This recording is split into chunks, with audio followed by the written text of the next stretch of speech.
We got Cessna. Hey, Mark! One more time. I moved it. The Carp Meister. Beautiful sunrise. Duck!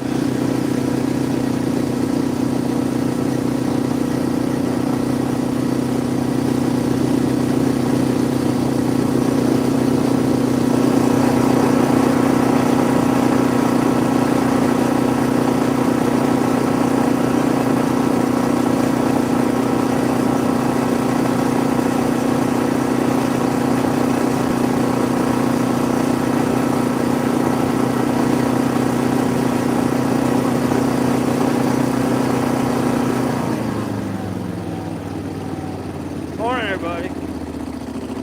Coming out in the middle of the lake. Yeah, so see that, they used to have two buoys out here. That buoy used to be right over here. There's a huge rock pile where it's like all through there. It's just a bunch of rocks. Cessna, no ma'am.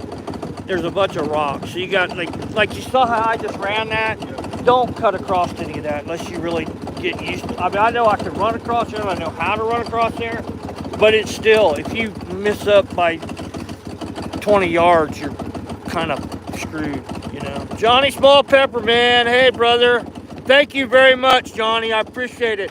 I hopped on there this morning and was hanging out on your thing because I was up at 1:30. But thanks, man. Lisa, morning. We have the Pescadero with us. Good morning, good morning. So we're going to, stop on this buoy. We're out in Lake Alexander doing what I normally do in Lake Alexander. Only this time I have help. I brought Cessna because, Mark. Nah. Anyway, we were talking last night on the live thing with Sis, and Mark's like, you didn't invite me. I'm like, well, because I didn't know that you could go on Wednesday mornings. I'll make it happen. He'll make it happen. So he spent the night at, Grandma's last night and did all kinds of stuff to get the kids straightened up and ready to go. And anyway, Johnny, thank you, man. I appreciate you. I wish I had more time to watch all. I'm going to listen to the rest of that podcast while you're live this afternoon. Because y'all go check out Johnny Small Pepper. He's got some really cool stuff. Funny Republican. Thanks, man. I know it. Beautiful sunrise. So, again, as usual, I'm going to put you guys on the holder here. And I'm sorry I didn't get this set up earlier. But what we're going to do, I'm going to have to flip you all around. And anyway, is this going to bother you if I set it right there, you think? It won't bother me at all. So we're going to, that way, he'll be catching all the fish anyway. So, I doubt it. no, I don't. I've seen you in action. So anyway, you guys know how it works. I got to get this set up real quick. And then I'm going to flip you all around so y'all can see what's going on in the front of the boat. Look, there's my happy, ugly face. Oh, wait, there's Boat Dog. We have the Boat Dog today, huh? Now she's going to go to the front of the boat now, of course. Anyway, so Cessna and Mark are helping out this morning. We're fishing for smallmouth on rock piles in Lake Alexander like I always do. The difference is now it's fall, basically. Late summer. There's a lot of grass. This lake doesn't get the algae feeds like some of them do. So it's not too bad, but it's still muddy because they've been running water through this all year. We have never seen this before, where they literally have just run water, dumping water. I mean, they're sending water down to Salt Lake City, and I don't know why they're in such a hurry to dump it in the, Great Salt Lake. Let's take a bunch of fresh water and dump it. Are you gonna throw a frog? I might. You might throw a frog. Not at the moment, but I'm getting prepared. You probably should. If I don't fall out of the boat first. Oh yeah, let me move that because I don't want you falling out of the boat. Perfect. Because I know you. It's okay. I know you. I can swim. I know. Oh, that's what I'm saying. If you go out, she's gonna want to go out. We're not swimming today, And we don't puppy. need the wet dog. Hey, leave that Stay alone. away You know from my better than frog. that. That's You're not really yours. gonna use a swivel on a frog. Whoa. Don't judge me. I'm judging you, man. That's wrong. That's just so wrong. We do things different on the West Coast. Well, that's why everything's all screwed up. And you're moving to the East Coast because of that, right? It's all because of those swivels on a frog. I know what's wrong with California. Oh, there's more than that. So Mark is not from the psychotic section of, well, he's from the good section of California. Because believe it or not, Don't do people, it. if you haven't been there, Northern California is full of normal people. For the most part. For the most part. He says north of Sacramento. I say north of Redding. Because, you know, that's where the fly shop's at. Those of you who fly fish, everybody knows where the fly shop is. See, this is what my day's going to be like. See this? How tangled that got just from sitting there. It's like, so you throwing top water? Mm-hmm. Okay, then I'm not going to throw top water. So I'm using a live pointer. As you guys know, I can't go back and check the chat and all that kind of stuff. We'll check it occasionally, so don't think I'm being rude. I'm using a live pointer without a swivel. Notice, no swivel, no swivel. I don't know why everybody in Idaho thinks, hey, Bloodshed, what's up? JP, no, not we're not going to catch jaws today, but we might catch a big smallmouth.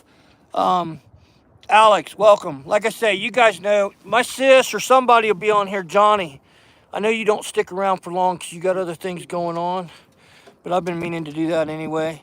So, yeah, Johnny, thanks. But sis will be on in a few minutes. We're going to try to catch a fish here. Again, it's muddy. This was all more about taking Cessna fishing because my dog hadn't been in the boat for like 2 times this year. Duck season's coming. Huh. No, we're not doing duck season. No duck. I'm excited for duck season. It's gonna be fun. First time. Yeah, Mark's he's excited to go duck hunting because we haven't taken him yet, but this I don't take Cessna out on the snake because of the moose issues and the calf moose. Mark gets to, we're going to be calling him Labrador at season. Mark, back. So yeah, let me get us on that rock pile over there, and then I've got one more thing I need to do that I didn't do. That was, let me get you over there where you can catch a fish real quick. Oh, I'm not gonna catch nothing. Oh no, so these rock piles seriously are like, even with this water being up, the rock pile is like 1.5 feet under the water. So it's real shallow. And throwing top water on them, if you don't know where they're at, is probably about the best thing you can do. There's a big old carp. It just came up and flipped you off, Mark. I'll catch it later. Mark's the carp master, man. He caught a big old mirror carp the other day. I learned more about carp in that one morning than I've learned all year on my lifetime. So, Cessna, just wait a minute. I gotta get my electronics turned around. Out here, I need these because it's hard. Since they moved my buoys, it's hard for me to keep up with where I'm at without this. She's gonna end up in there at some point because that's just, I think she does it on purpose. Like, oh, Dad, yeah, it's 5 foot deep right here, and then as we get closer to the buoy out there, like I say, it gets really shallow. Mirror carp get massive. They do, and like I didn't know that was the one that you wanted to catch until Mark told me, because I knew there were mirror carp and I knew they were different than grass carp, but I thought it was just like I didn't realize it was a completely different species until Mark schooled me. Cessna, no ma'am. Until Mark schooled me on that. So yeah, and then, so out here in front, Mark, right where this rock pile is, which is, getting to it, it's like 5.5 foot deep on this side. You can kind of see the rocks where the clear spot is out here where it gets clear. Yep. But there's the one pile right here that literally comes right to the surface.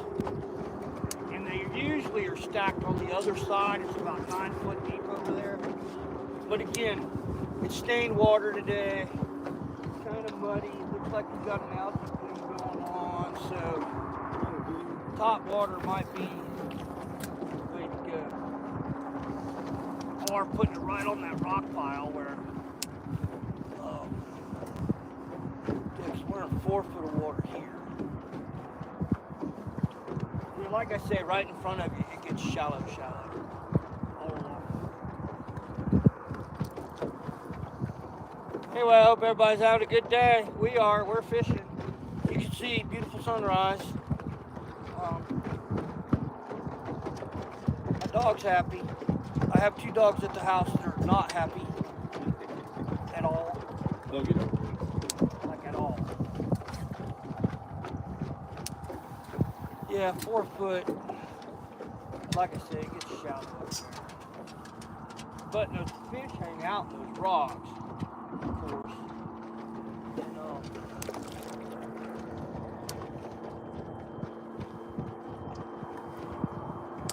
Mark's gonna catch big fish today.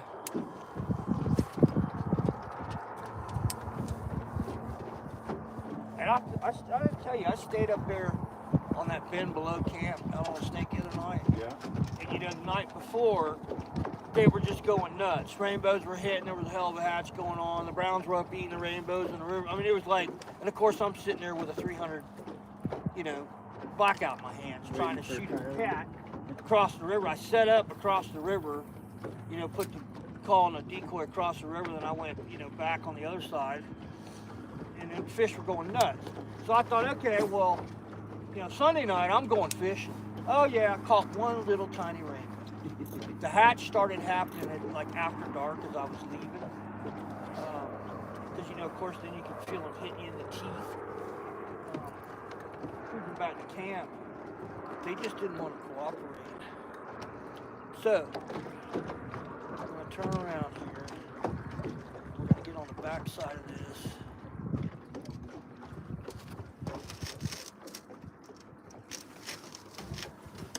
Trying to see electronics when you're old sucks. I'm gonna move that in. We're gonna go this way a little bit. We're gonna go down this way a little bit.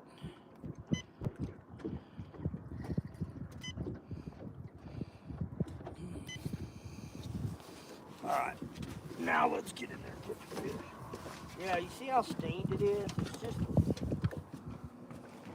This gets like this, but it's still clearer than this most of the time. And all year this has just been. It's one of my favorite lakes. Nasty.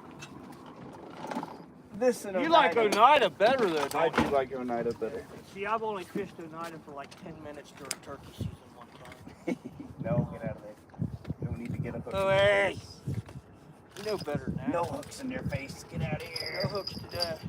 Seston, no man. She's like, why you got all them swivels in there? Well, because I change up a lot. Telling you. I don't know why you guys do that, man. I get it, I guess. If you're gonna hit like this thing, I will throw this all day. Oh, looky there. He just came up right there. Right there. And looked at you. Said you ain't got it in you, Mark. Right there. Catch that fish. He's right there. I'm just out here. No, For the you gotta take some fish home, or your wife will kill us both. Oh, I'm already in trouble. Are you? Well, you stay in trouble, don't you? Yeah, always. Pretty much. Mark stays in trouble. Like a lot of us. I don't know if I'm in trouble or if she just finally gave up. Well, if she wants her new truck to stay running, she better be nice. That's true. I mean, mine. I think mine just gave up. She's like, you know what? Like you heard Sis say last night, Nancy's very, very tolerant. She's not tolerant of woke stuff and all that, but she's very tolerant of me. Yeah, I thought we'd run out here and try this just to see. See, we're in 9 foot of water here, and as we get up towards these rocks, those fish will stack up out here. But normally, we have a lot better visibility. It's just not. Like I say, this year's been a weird year. They said, I talked to Lane, he said they're going to run water, he thinks, through the middle of October down on the Snake. And it was at 4.20 this morning. They dropped it again just enough to muddy it up again. They've raised it up and down 7 inches twice this week. When I was out there, it was super, super dirty in my boat. It's just, that's been part of the problem with the Snake, because normally this time of the year we catch a lot of fish out there. because it's cleared up. The water's come down, you know. But not this year. So yeah, if you haven't, like, subscribe, all that good fun stuff, share it. Johnny Pepper, I appreciate you sharing that this morning. Thank you, sir. You're a good man. Have you checked out Johnny Small Pepper's channel? I don't think so. Yeah, he's got some cool content. He does a really cool podcast or video cast, I guess, whatever you call it. You know, there was a hit. But anyway, yeah, Radar always saying he's getting hits, but I don't believe. That was a little hit. He hit a rock, maybe. I did. I hit a rock. Counts. It was a hit. Oh, I got one. There you go. See there? Oh, wait. No. There's no fish, remember? There wasn't a hit there. Get him. Came off. Did it really? Yeah. Hang on, I'm hung up. I got to thinking about you. You that was a good splash. Get out of the way, Seth. You're gonna get. See, this was like.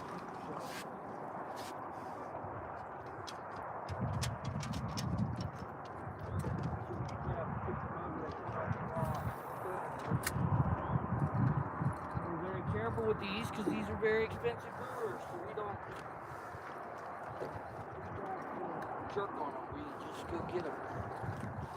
See, everything behind me, like behind you that way, there's usually fish stacked in here. Because see, it just went up to 2 foot, and we were in 9. So it's a nice little like ledge here, kind of. Yeah.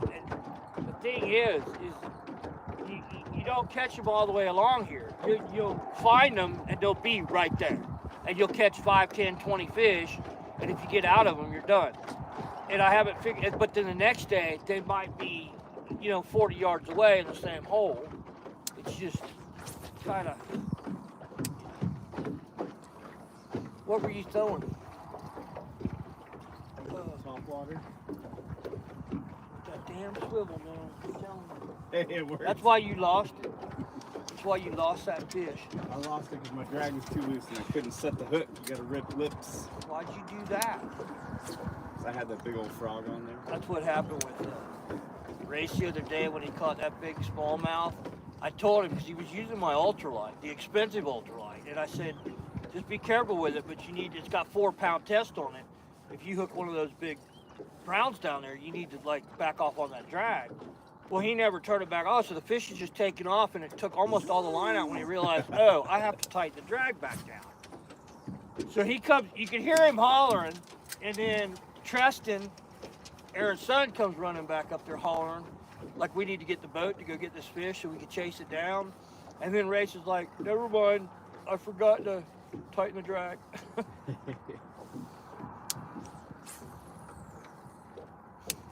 That might be what it takes, is to get top water out of here. And see, I don't know why they put that buoy right there, because there's nothing there. It's in 8 foot of water. There's 2 foot right there, and there's nothing marking it, so they put it over here. Like, that makes no damn sense. So is what you have is total top water, or is it just a floating? It stays like within the first foot. Anyway, so what we're gonna do? Yeah, thanks, Glenn. Appreciate it. My monster lander. Morning, Glenn. I'm gonna move you guys so you could watch Mark catch the huge, big giant. I'm gonna throw this, because what we do with Wayne is I throw this, they hit this, they miss it, and then you throw that behind them and catch the fish. And we have a large time doing this. But I don't catch a lot of fish on here because it's usually a pretty good size one when that happens. So yeah, we're 7 foot of water throwing to 2 foot of water. And this year, like I say, it's been so muddy that normally we come out here, especially when they're spawning, and you just slay the fish on these rocks. But this year, it just wasn't clear enough. It's just been nasty. So now I'm throwing a live pointer prop bait that they don't make anymore. So you can go on eBay if you can find one, and they're like 90 bucks. I died. Don't want to lose that one. Well, I lost one of them. Good thing you're a scuba diver. Yeah, I did. Yeah, exactly. And you know, we've been waiting. Usually they put the water down in here enough that all this is dry, just the river channel. In the spring, they didn't do that this year because we come out here. I could tell you Collect lures. just about where every one of my live pointers is at. There's a whole bunch of them along here that Marshall, one of the kids, lost.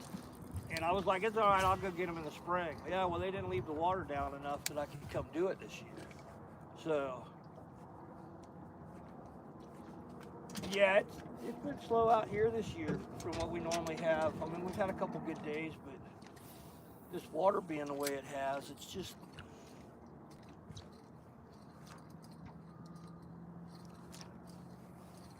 Because, yeah, there's a couple days, like I said, you could reel this like this and just slay them.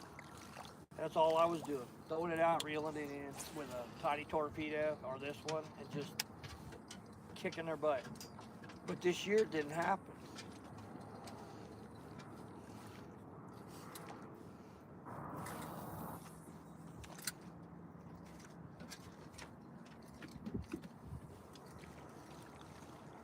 Four-foot. And look, some I grass. caught the reed. Caught the reed. One day I'm going to make Radar go back to California with me and we're going to go catch some striped bass, the real bass. Yeah. Well, I don't know about real bass, 'cause I mean, but I've caught one striper in my life. I would like to go do that, just to do it. I would. Can't keep anything under 18 inches. Well, Wade and Tina fish for stripers down, Lake Mead and, all that down there. And Pyramid Lake's supposed to have some good striper fishing. What was it? Pyramid? Nevada? Well, they're in Overton, so they fish Mead and what's that other? There's another lake up there. Not Havasu, but there's another one. The only thing you're gonna catch in Havasu is drugs. Yeah, I know that place has gotten it's like spring break 24/7, 365 days a year now, isn't it? Yeah, pretty much. I wouldn't mind taking some equipment down there and having fun one weekend. But anyway, we just thought this was like I said last night, I was going to take Sesta fishing this morning because she's the middle child now and she's kind of getting antsy because, we took Lily camping, we took taken Piper to do some things. I've only taken this one out by herself one time. So it was about taking Sesta out. And then Mark was like, how come I didn't get it? Because I didn't know you could do this on a weekend. I'm great at inviting myself to do No, I don't mind that. I just thought, like I said last night, I thought you only had Sundays and Mondays. Because he has 3 wonderful children who are absolutely awesome. And if I ever get my boat motor running perfectly, like it should be, yeah, then I have no problem coming out with the kids, too. Right. No, that's awesome.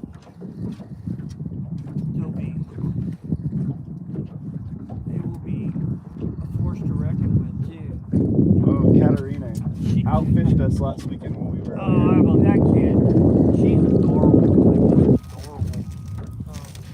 She was just slamming those tiger perch. There's a whole bunch of perch right here. Is there? Oh, yeah. Yeah, Drop like a a mess jig. of perch. I mean, like a mess of perch. That's what you would think. And of course, the wind's gonna juke us back. So yeah, like seriously, right in front of it was that rock pile that's kind of cleared off right now. The fish were staying right off this rock pile and there's 7 foot of water. That's why I kind of thought. I just hadn't been out here. Shoot, I haven't been out here since June. Normally I would have been fishing this a lot. Here comes the wind there's a thunderstorm to the west of us. So we're probably going to get a hell of a breeze here for a little while. There's lightning behind me all the way. I saw that when we were taking.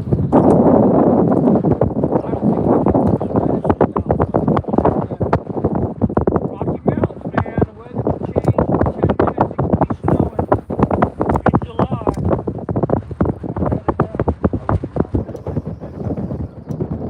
Yeah, we're like skating. A little chop on the water is actually good.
catch some carp. I think, yeah, let's do this. Why don't we go back up in the cut?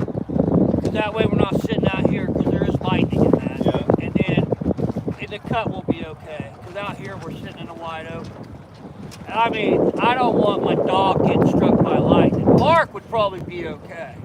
I got my plastic shoes on. I thought I was going to say, he'd light up like a Christmas tree. But, so we're going to go for a quick boat ride just to get out of the, I don't know what you'd call it, the scope of lightning. Go be grounded someplace. Yeah. Well, like I said, up there, it's going to hit the tower. Yeah. Out here, I know, why don't you come up here and hold this graphite rod up just like this? When it starts tingling, let me know. I can grab mine right here. We'll be all right. Well, I was trying to save you from messing up your rod. I mean, you know, that's what a good friend does. If you're going to get struck by lightning, do it with my rod in here. I appreciate it. Good looking. No, you actually did me a favor, because see, Nancy didn't give me any grief about coming by myself today, because I'm by myself. Because as much as Cessna is kind of cool, She's Cessna's good company. she's great company, but I don't know. I think my labs would get you out of the water. They'd come pull you in. Oh yeah, Absolutely. my lab would definitely do that for you. And I never taught her to do that. If When my you- golden could swim, he'd do it. But Yeah, he can't swim. I had her in a swimming pool, and she was, you know, being a lab. The kids were playing, and they started acting like they were drowning, kidding around, and she went and grabbed a hold of them and would not let them go. She didn't hurt them, but she would not let them go till she got them to the side. That's how my cattle dog is. Yeah, and I'm like, I didn't teach her how to do that. And it's just bred Labrador Retrievers. Come here. Get your butt in here. Cessna knows she's not supposed to be out of the cockpit when the motor's running. Stay. We're going to go for a ride real quick, guys. Sorry about this, but wave at Mark. See if I can do this without knocking this in the water.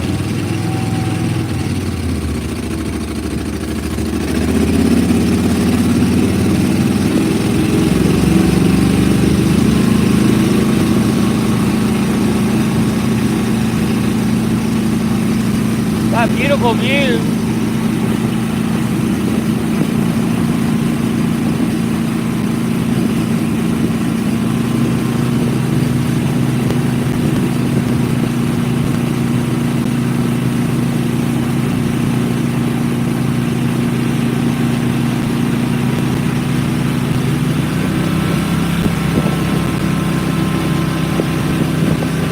Well, plus staying out here when it's just murky, you know, there's better places to fish. And we can go back up and show you that rock pile. You know, people don't know there. You went right by it the other day. I think that's fish off of that. And it's always a little bit clearer in there. And then when this clears up, we can come back out to this point.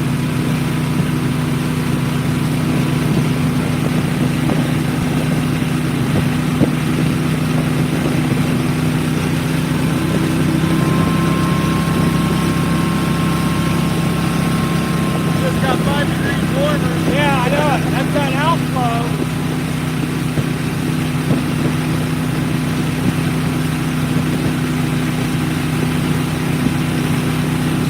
But yeah, when you're running this, if you just stay out that outer edge, then, you know what I'm saying, you'll be alright.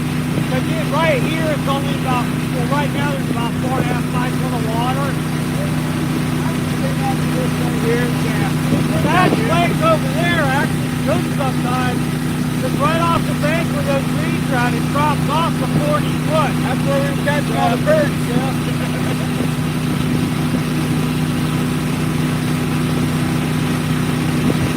Hey, no ma'am.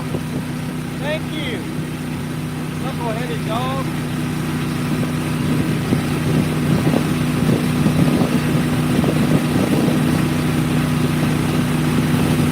Go Yanks! Go Devils! Yeehaw!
little tiny thunderstorm, but I imagine the lightning packs the same punch.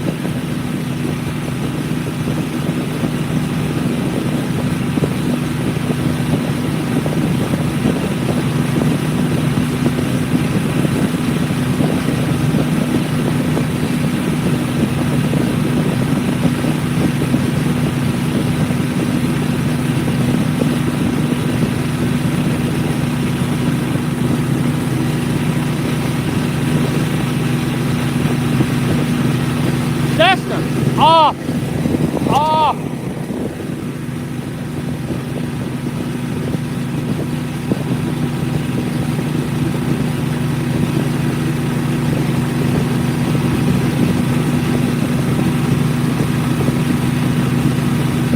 There a boat right there in front of us against the bank.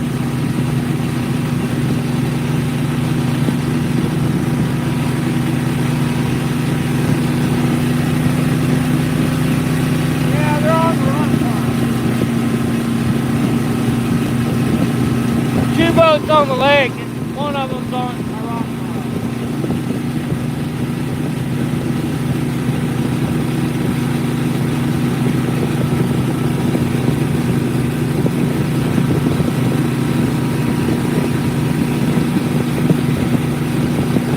That's all right. We'll outlast them.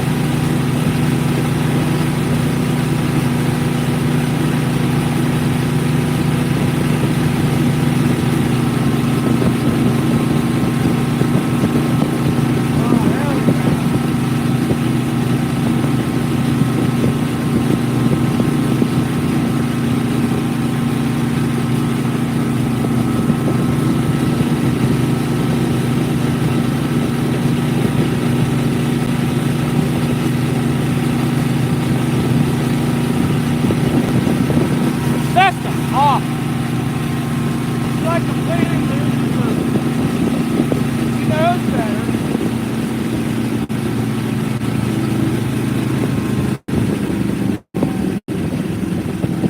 I mean, not that we couldn't get struck by lightning, but when you have that for a lightning rod next to you. We're pretty behind most Yeah, of the storm that's now. right. Yeah, it should be good here. We'll just fish these rock piles all the way down. I thought they were on our you see where that reeds come out right there? Yep. From there down, there's a bunch of rocks, and there's one part of it that goes out from like 4 to 8 to 10 down to 40. I mean, wow. there's always fish there. It's just a lot of people don't know it's there. So, but we're gonna fish up to it. Thanks for hanging out with us, guys. I know we're doing the thing. Squirrel. Hey, morning, guys. Sorry again. Work means dollars. Hey, Grandma. What you doing this morning, Grandma? Thanks for coming, Grandma. I'm gonna turn you guys. Put Mark back here. Granny's on. Hang on, Granny. You could say hey to Mark because you know. I know it looks like I was spacing out, but I wasn't. I was looking for deer in the woods. He was looking for deer in the woods. He's gonna come up here and hunt this. So anyway, we have Cessna, we have Mark. I'm gonna swap places with him, tease him about using a swivel. There's no swivel on this one. Well, then something's wrong. I'm gonna let you sneak by me, because if I go that way, I'll knock this camera in the water. Yes, sir. No, Cessna, you gotta quit calling me that, man. I appreciate it, but I'm not a sir. Yeah, you are. No, I'm not. You got an AARP card? You asshole. That's true, though. But I don't have one. My wife does. Get back. Move. Move. She wants to get out of the boat, but she knows there's a bunch of pheasants up there. There are a lot of pheasants out here. I'm So doing Miss that Happy. this year too. What's that? I'm pheasant hunting this year too. Yeah. Yeah, that's something we do a lot. And grouse. Last year all I did was grouse, and I was very happy with the taste of the grouse. But all I saw was pheasant while I was out there, and I didn't get the pheasant stuff. Yeah, we need to go do that. You were up at 8 Mile, weren't you? Is that where you were pheasant hunting, or were you down Nope. Pokey? I was outside Lava. Oh, okay. Fishing over there. Yeah. Nah. I turkey hunted over there one year. That's what we were doing, and then all we found was grouse, so that worked. Not gonna hear complaints from me. Yeah, because you shot mostly roughies too, didn't you? Yeah. Yeah. 4. Yeah, those things are delicious. I mean, the grouse are all right. So yeah, the deepest hole in this lake that I was telling you about is right there. Right now, there's probably 60 foot of water there. When the water is normal, like down where it normally is, it's like 56 foot deep. And there's people who lived there their whole lives didn't know that was there. Seriously, Wayne had no clue, and he's fished. He's born and raised here.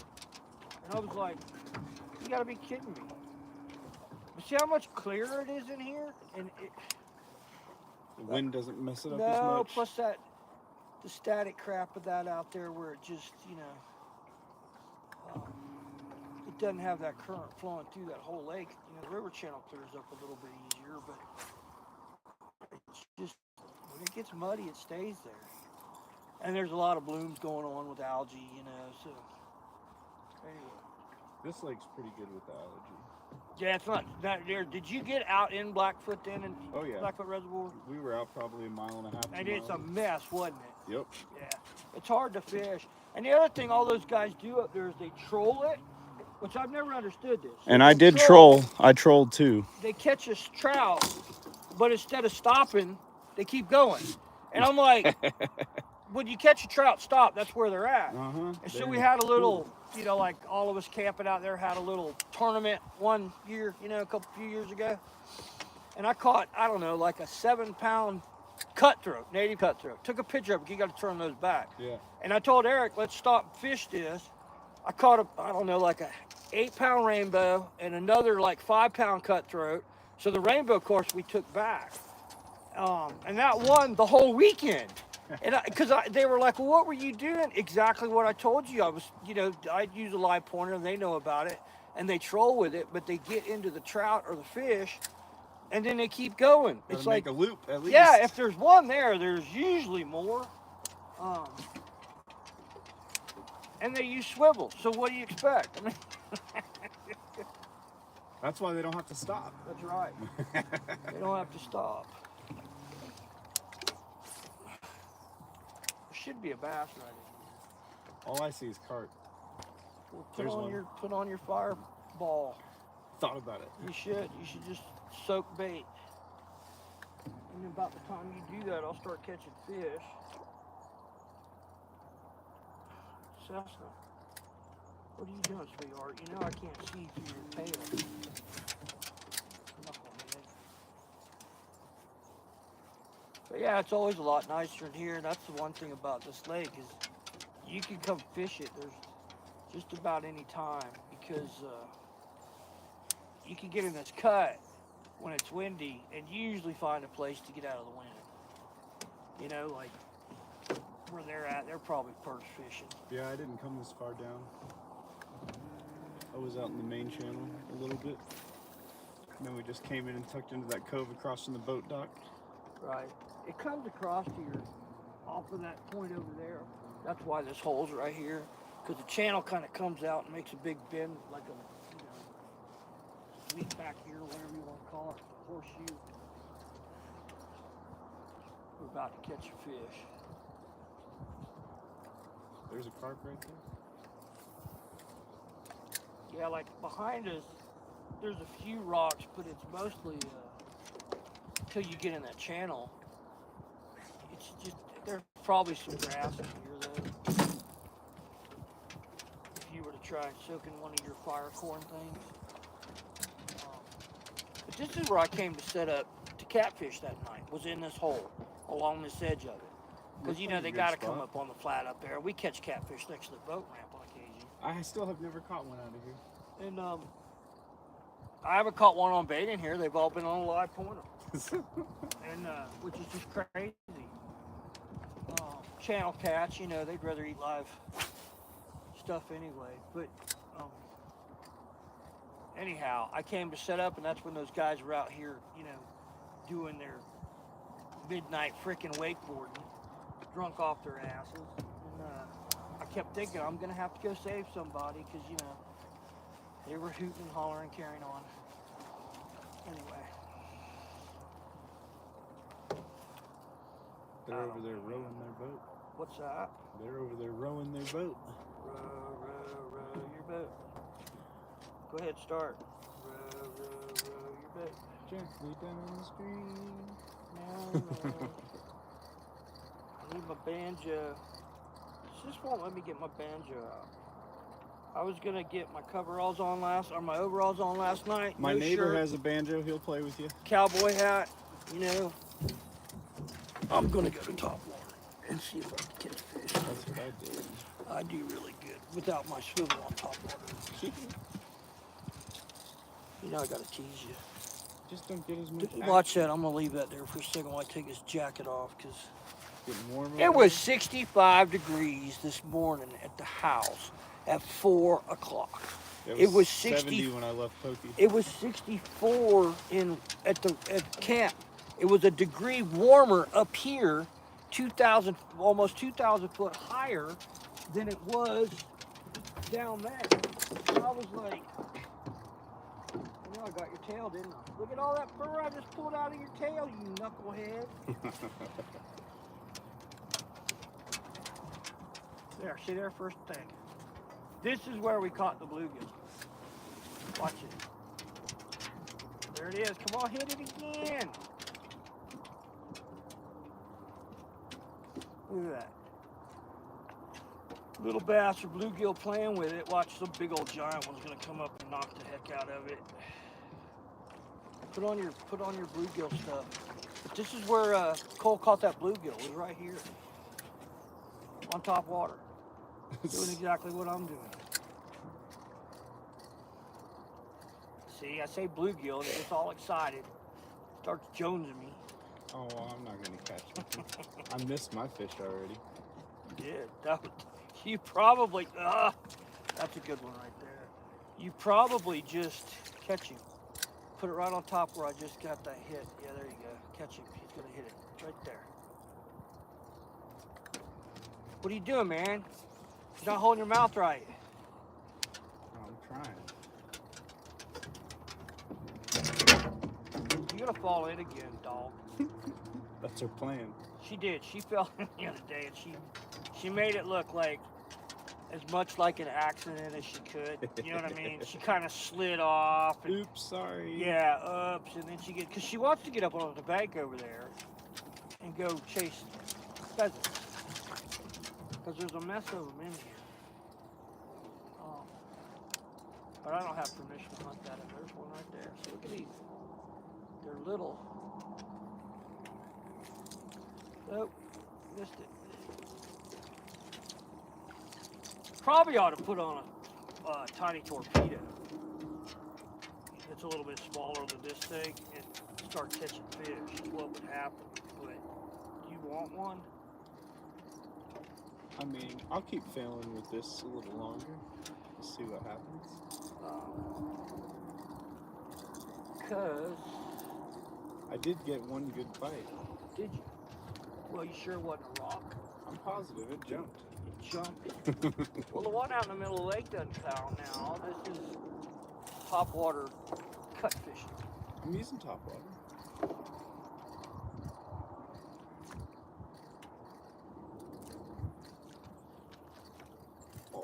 There you go.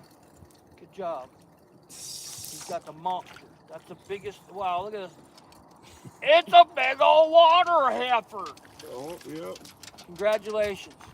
You got to come up here and show everybody that fish, because that's a carp right there. Because there you go. that's the only one we got. Mark. Little 4-inch long bass, right as he told me to switch it up. So we can catch the big old giant smallmouth bass. They are pretty little fish though. They're really healthy. This is all I catch is ones this size. Yeah, but we don't want one. I just want a big one. I want you to catch that 8-pounder. I don't care who catches it. I just want to catch it. There's one. That's a better fish. No, that lost it. Thought it was a better fish. I had him hooked in the side of the head. That's what that was about. He was feeling frisky. Like, the bait's is the size of the fish. But see, I told you, they're down here. Like, the problem is, usually you got to work through a bunch of those dinks. The dinks usually aren't hitting this thing. They'll come up and smack it, but you just don't, But I catch more legal fish out where we started. Caught them in here, but I've just been fishing this. Like I say, with the way the water's been, I've just been fishing this back and forth. And doing pretty well right here. But again, I haven't fished it a couple months. I need to get underneath one of those trees over there. Well, and there's no rocks there. Like from that tree, that's a good place to use for a starting point if you go down and you come back to this, because it's right under the tree. Of course, obviously, it's probably like 2.5 foot deep right now. And then when you get back to, as you come back at an angle towards us, that's where that ledge is at. So there's a bunch of rocks. It's pretty good fishing. Usually, but see, we're in 8 foot of water here.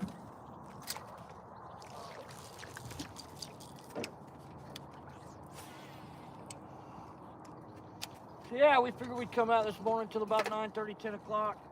You still got to be back by 11.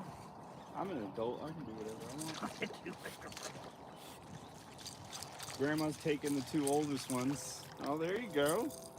A little bit no bigger than mine. But see, it's just no bigger. It's there, everybody. We have another fish. It's a monster. It's a big old water heifer. Come here, Cessna. You want to see the big old water heifer? There's bigger ones. Kids are going bowling at 11. So you got to be home. You got to be back in Okie by 11. Oh, I'm not going bowling. Well, then how the hell is she gonna get there? She can't drive. Grandma's taking her. See? Come here, Cessna. Come here. She's like, I know what that fish is all about, Dad. I don't care. Okay, kiss? Say goodbye. Alright, well, we got that out of the way. Would you quit screwing around and catch a big old fish there, Mark? It's like where I just casted right there is about the start of that shallow water. And it runs all the way out here in front of me. Like it runs all the way out and then drops off. So, like using that live pointer or stick bait, before you leave this, I always like a fish top water along the edge of this thing. And then I always throw something out here because there's usually some good fish sitting here. Well, you keep talking, I'll start throwing plastic worms. Ah, really? You see what happened? You start talking plastic worms, I get a backlash. My equipment gets all upset. It's like, no, anything but worm fishing. I bought some just for you. Don't buy any, dude. I got so much of that stuff at the house, and I don't use it very much. Not that it doesn't catch fish, it's just not, A live pointer. Well, again, why would I change if I'm catching fish on that? And it's just 3 lures on the Indian River, 3 lures in Alaska, or flies, I should say, and 3 lures bass fishing for the most part. Which isn't entirely true because I'm throwing top water during the tournaments, and Troy or Dave, my partner, would be fishing plastics or flipping. You know what I mean? We had other stuff going on. So if you look at it that way, yeah, we were throwing 6 or 7 different things, but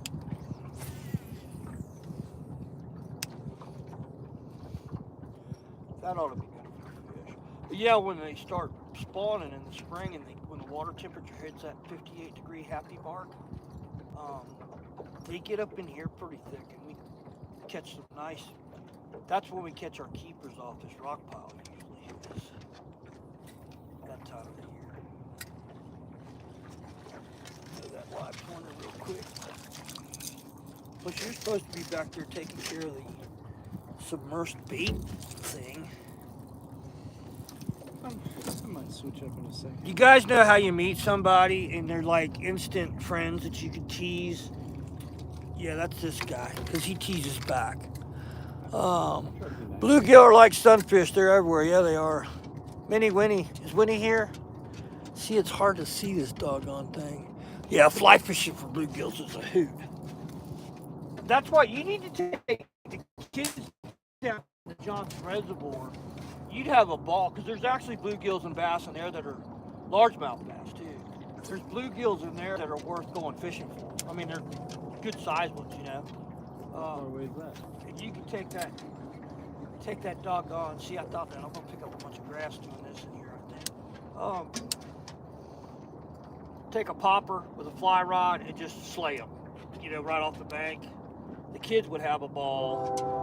When I was doing the aquatic ed thing for a fishing game, we'd go down there and I always took a bunch of fly rods because you get those kids started on that, you know. And, that's one of the few times you could actually teach fly fishing or fly casting while you're trying to catch fish, and it works.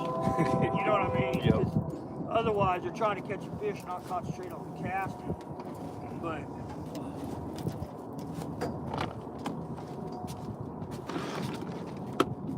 that's what we should do, is keep track of how many times you change baits and what the end result is. I've never done that. Well, so far we're 1-1. Right. That's what I'm saying. I wonder. Oh, did you see how that cove I was telling you about to park in? Yeah. It's right over there. And then you can see how there's like that big draw. Yep. That goes up in there, and it's a lot easier to walk up that than it is to walk up, you know, that ridge, because it's steep as crap. So either take the vehicle and do what I said about the other side, or bring your boat down here, because right there you just slide them down to the water. You know what I mean? There was that one. No, it's not your boat. Shesta's like, why are there other people out here on the lake?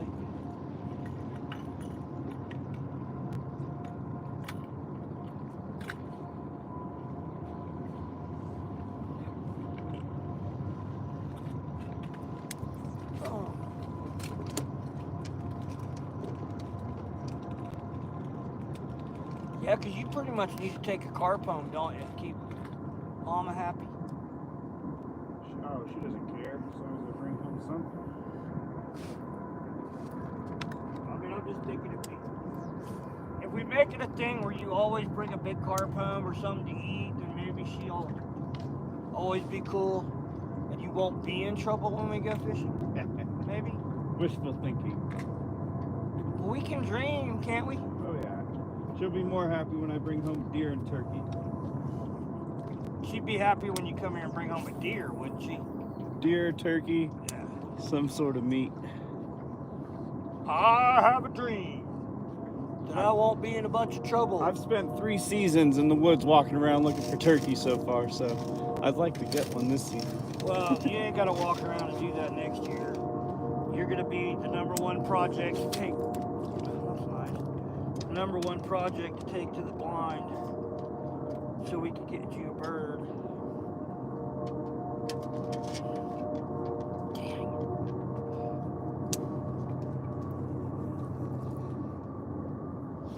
You're going to be the #1 project. Like that home improvement thing. We're doing turkey hunter improvement.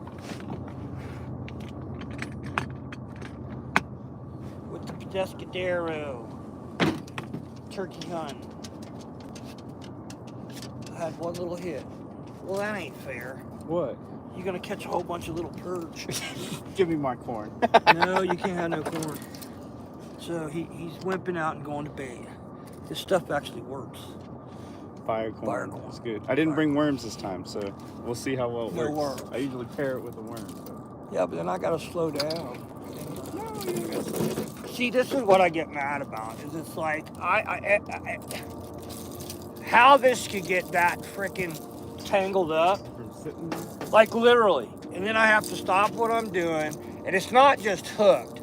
Oh no, it went through every little freaking eye, everything that's got a hole in it, it's got a hook in it now. It's like, how the hell does that even happen? And everybody wants to know why I stay pissed off all the time. And then when I get done with it, something will hit the ground. So then I have to bend over to pick up whatever it is that hit the ground. So not only were we hung up and blah, blah, blah, and I would jinx myself and say, and then you get a hook in your hand. But then I'd get a hook in my hand.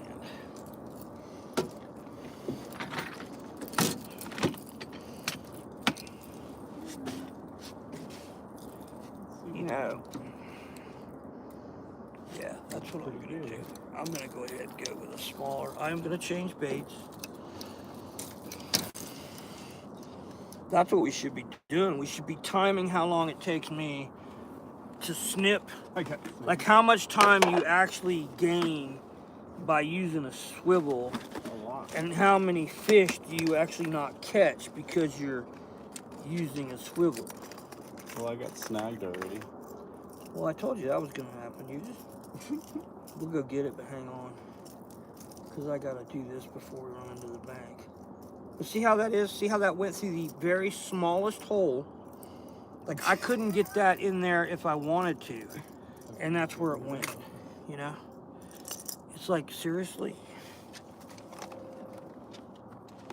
Are you pulling this to you? I think so. Yeah, this rod hadn't had a live pointer taken off of it in 6 years. Except for when I lose it from catching that big old water heifer. One can dream. One can dream. You caught the big old water heifer. That mirrored carp was huge. I just didn't realize that, like you said, people actually would mount that thing. It's like, I came off. yeah, well, we got, see but come here and look right here. See how far, look right yeah. there. I saw it. Yeah, we were like right on the rocks. No, no, no, no, no, no, no, no, no, no, no, no, no. Seston says, oh, look, this is shallow enough. I can hop my ass out right here. Don't do it, puppy. Don't do it. Oh, she's a hell of a water dog. She loves swimming. She's fine with everything that goes on in here, except for she's going to head right to that bank. And she's going to go right after the first critter that she smells, which could be a skunk. It could be a gopher. It could be a whistle pig. It could be one of many things. All right. And I'm using with a non-swivel. That's what's taking you so long. A non-swivel. Well, I'm an old man too. I couldn't open the damn. I By can't now. open the swivels. I never could open those freaking swivels. And then when you get them open, you got to close them. And then, being an old man, you got to get the doggone line, or the swivel, has got to go through the hook, or whatever you're putting on there.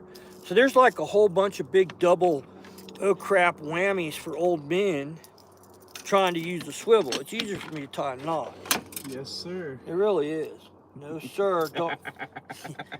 That was kind of a dick move, You have an AARP card, don't you? All right, buddy, there's going to come a day. I have one too. It's Do you really? I do. You can pay Yeah. $30 a year and get an AARP card and enjoy all them discounts. That's exactly right. So, see? He's just jonesing everybody. And we're not even sponsored by AARP. I know. Shout out. We're not even sponsored by AARP. I should be, because I'm old. Send them an email. I'm old, yeah. The one sponsorship, we were talking, I don't know if you watched that thing, because Tim Joyner was going to go he's working on getting a Carolina Skiff sponsorship, right? And that's why I did that thing on sponsorships. The one sponsorship that I really wanted to go get, that I probably could have gotten, and I even got the boat, the color I did for that sponsorship, was to get, so in Florida, it's called Sun Pass. You have them in California, where you pay, you get the Sun Pass thing, you could travel on all the turnpike and stuff, blah, blah, blah. And they do a bunch of, well, I'm running up and down that damn turnpike. I mean, I'm spending tons of freaking money when I was doing tournaments in Florida because you had to get on a toll road at some point. And I thought that'd be the sponsorship to get because it would save me. Right. Probably the only one that would be better is like a Exxon sponsorship where I got free fuel. Right. Because I was spending, because with that boat and trailer and all, it was like to go from like Wildwood to Kissimmee even, it was costing me like $30, you know? So 2 times, you know, both ways. So you got $60 to run across Florida. And I thought that'd be this. And then I was going to tell them, here's the boat. I'll put Sun Pass all over it. And so you've got all that free advertisement when I'm cruising around Florida, whether I'm on the turnpike or not. And you get that advertisement when I go anywhere in the Southeast with the boat. Right. And I just never did it. And I should have, because I think that would have been, you know, a good sponsorship. And it's thinking outside the box, too. Because nobody, how many fishing guides are people who, you know what I mean? Well, let's go to Sun Pass, talk to them. Because I would have got it. I know I would have. I just... Yeah, it would have been the same in California. It's the same as it is in Utah. They use the fast track. Right. And they got different, I forgot what all they call them, but there's, you know, different. But they all, from what I understand, Sun Pass works in, like if you go someplace else in the country, they still bill you. You don't have to get that. I could go to California and use Sun Pass, from what I understand. So that's why I thought, you know, that would have probably been a good sponsorship to work on, but nope. I ended up moving to Idaho instead. It's better here. Absolutely. No toll roads. There's not a toll road in all of Idaho. What? Not that I found. Nope. No toll roads. And we actually have pretty good roads. We do. I was bragging about it when we moved here. Yeah, Idaho's got awesome roads. So what happens if I whip a U? Is it going to mess you up? No. I got a bobber on now. He got a bobber. I'm going to put you up there and you're going to throw it against those reeds. You're going to catch a booger. I hope. I got to turn the camera because it's going against the wind, throwing to the bank. The Pedescadero is throwing a... JW, what are you doing? Ashley B! We love you, Ashley. Ashley's a sweetheart. You got to get on and watch her stuff. She's got George. Say hey to George for me and give him love for me, please. And shoot me that email. I want to go live with George. He's got a cool duck.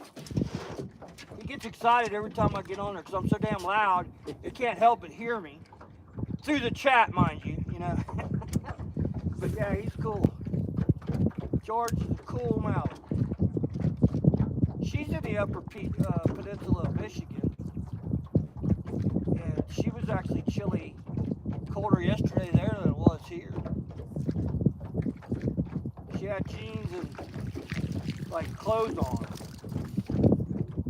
Because it was chilly. Started out chilly, but it's going to warm up here today. Oh yeah, it's going to be hot today.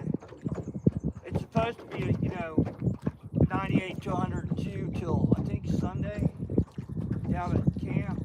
We're supposed to drop into the 70s fast. Yeah, then it's going to drop quick, which is great. Pump season starts and we'll get some cooler weather.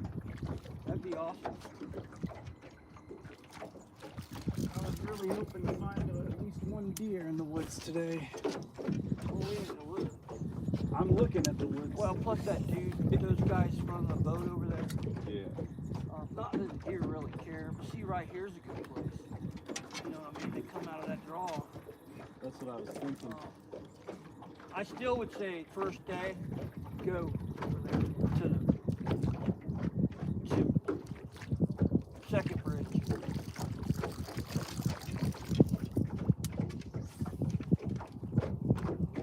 Yeah, I kind of figured it'd be slow. It's been hot, plus the water temperature is 70 degrees.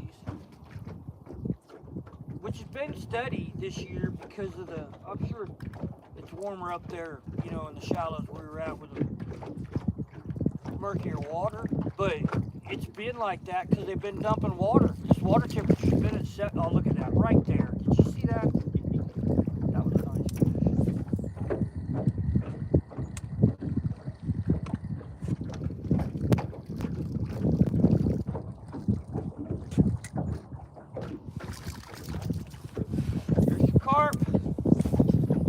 come out in front, flip me off. Do you have a swivel on that? Nope. Well, why not? Because Why are you swiveless? swivel doesn't work good with the jig head. Well, now wait a minute. I use all the methods. Yeah, right.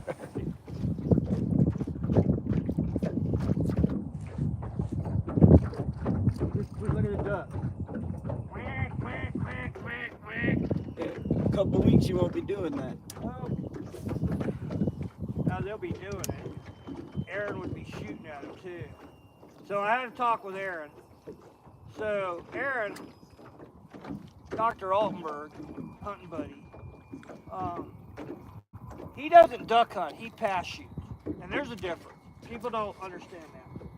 Like Rodney and I were talking about it because when Aaron goes hunting, he takes like 3 boxes of shells. And I'm like, dude, I could take 12 shells to kill a 7 limit because there's always 1 or 2 that you wound. You know what I mean?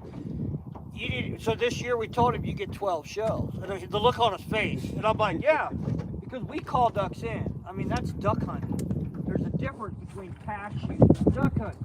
And he's like, well, I know, but as a guide, you get those that come through, you know, and they don't want to, you get the fish or the ducks that come through, they don't want to commit. Well, yeah, it's usually pintails. And then we'll call it. Like, all right, if they make 3 passes and they don't come in, then yeah, pass shoot them. But we don't just start shooting the second that they, you know what I mean? I'm trying to get them in the decoys. Because then the dogs work easier, you know, all that stuff. And especially out there, we haven't been able to take the dogs when we've got moose, calves, and all that going on. Look at that. Look at that. That's a big old waterhead. Yeah. You want to hold it? No. I mean, do you want to hold a big fish? Might break my thumb. I'm gonna let him hold this big old, look at that. If I hold it way out there. If y'all notice, when I take a picture with my fish, I have it right next to my head. Because that way, you know. Give it a kiss, I'll give it a kiss. Notice how that wind switched directions.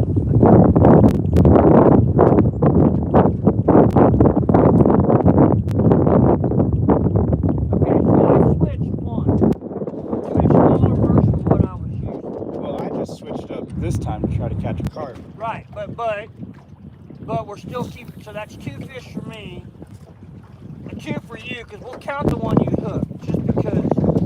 So we're kind of even, you know what I mean? Just from a standpoint of how the swivel affects or does not affect, you know, the fishing here, or the ability to catch fish. Yeah, it's windy. Here comes the wind. Yeehaw. It's on you, Mark. The wind? Yeah, it's your fault. Could be. The storm didn't follow me from cooking. I think so. Plus, y'all got to realize, Mark's been fishing with me several times. He keeps coming back, so. It ain't that he likes me. He wants to go duck hunting really bad. I like it. I do want to go hunting pretty bad. Yeah, it'll be fun. This will quit too. It's just because it's just talk of Idaho. We moved off the main lake. We had a wind coming out of the west and lightning. And we came in here and it was really nice and calm. And now the wind's coming out of the east. It's probably about 10 to 12 knots.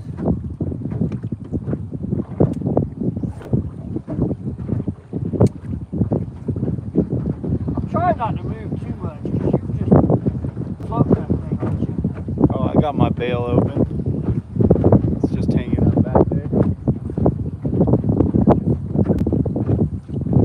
Cessna's sitting there being patient, like, Being a good girl. she's like, I really want to get on the bank though. Yeah, we go to Spaniel Island and she takes a poop. So she gets to go off campus and go out in the lake and go pooping, you know, on the island out there. And that's why we call it Spaniel Island. Dogs get to go play.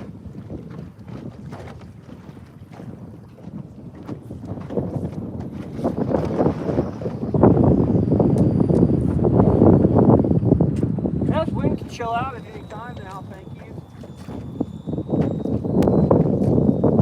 Because I can't keep it from doing it.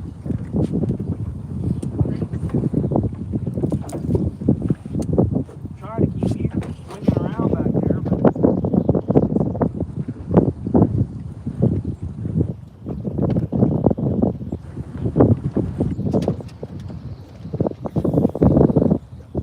so how was the breakfast burrito on a scale of 1 to 10? 10. No, seriously. It was delicious. Because you know that was a red-headed Irish woman that made that. Good. She actually was very good.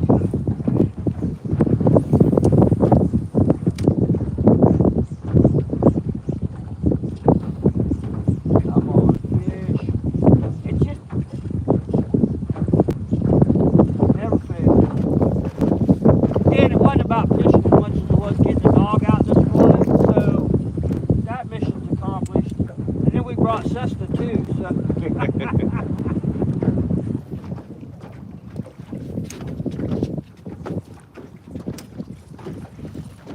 Yeah, see now if it just chill out for a few. The sun comes out from behind the cloud and the wind quits.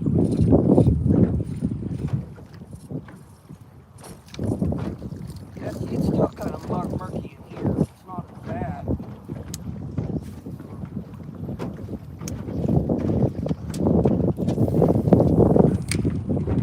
Come on.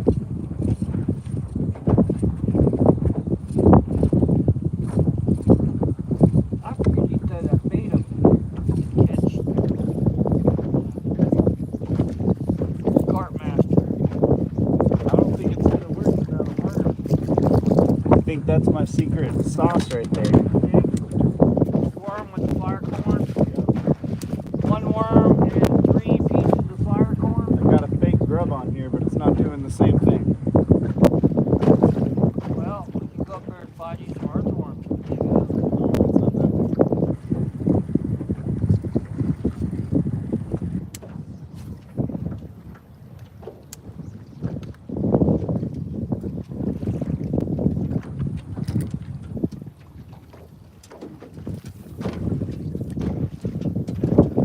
Well, they do stock this with rainbows and stuff. You know, fishing game stocks it. They put a bunch of catfish in here. I think the last time they did catfish was like 2022. But then they start complaining about how they don't want catfish in here. I don't, it's like, then why'd you put them in here? And they've done it a few times, you know, over the last 25 years or something. Fishing game has put channel cats in here. So I think they started it in the 70s maybe, early 80s, you know, so there's got to be some big catfish in here. Like I said, the biggest one that I know of that's been caught here was 17 pounds. That's a good one. Yeah.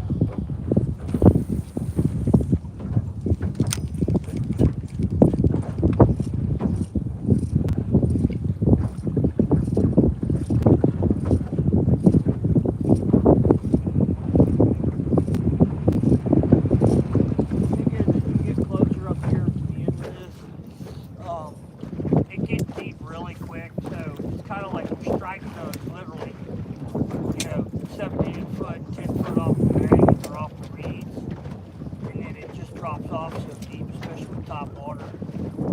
You're better off just reeling it in and getting it back in the strike zone.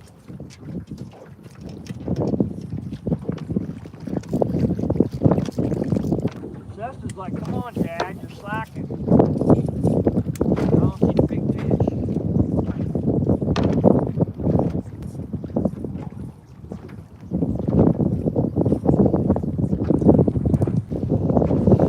But it's a pretty day. I mean, I guess it beats the hell out of whatever else you'd be doing. And what would you be doing this morning if you weren't fishing? Sleeping? Cleaning? Sleeping? Always.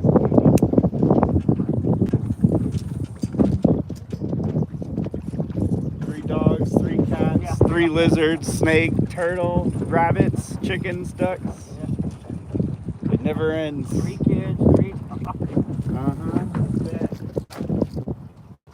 That's what Sis keeps saying.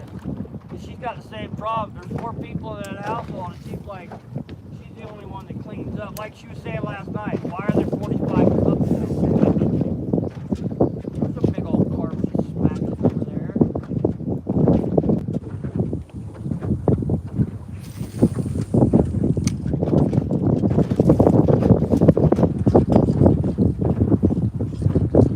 Man, I hate to whip the Yui, but I kind of need to. Because we're just going to go blowing through that. Because the stupid wind has to be going. Hard on my back to twist like this. I used to be able to do this. I'm going to, which way do you want me to go? Right or left? Just go let the wind turn us and carry us. And then switch this over. Is this rod your way? You want me to put it over here? I don't want any excuses. Give up on the bobber. Give up on the bobber. I'm gonna whip you here. Sorry, guys. Let's see. Again, I can't read this. Just green, thanks, yeah. Appreciate the likes and everything. Joy!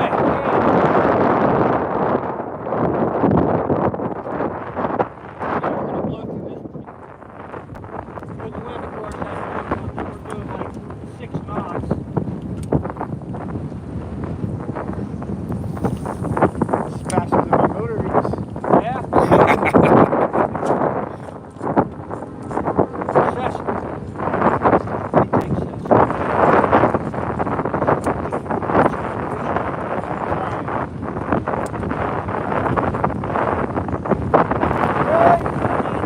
I don't mind the breeze.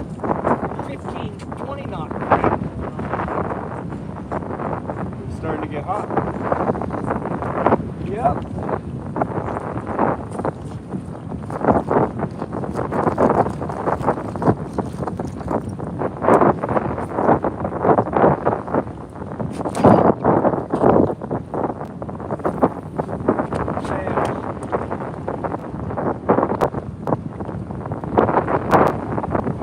Yeah, this lake actually, like I very seldom fish in August, very seldom fish in September. I do fish a lot in October. The best day we've ever had out here was October 17th. It warmed up a little bit, you know, it was, you know, I think it was like in the 50s. And Tim was out here, the guy was out here from Florida, and that's when he caught like a, I don't know, like an 8-pound catfish on the live. He caught trout, we caught a bunch of bass, you know, because everything's getting, trying to get stocked up for the winter. And this was a hell of a day. This lake So we freeze always over try and pretty hit it good. at least once or twice in October, you know. This lake freeze over pretty good by February. And yeah, oh yeah, by February everybody comes and fishes right here. You know, they come down off the boat dock over there where we used to fish right there where where you guys, you know, you guys catch a little part this week there in the boat. He did pretty well on perch, catch some bass.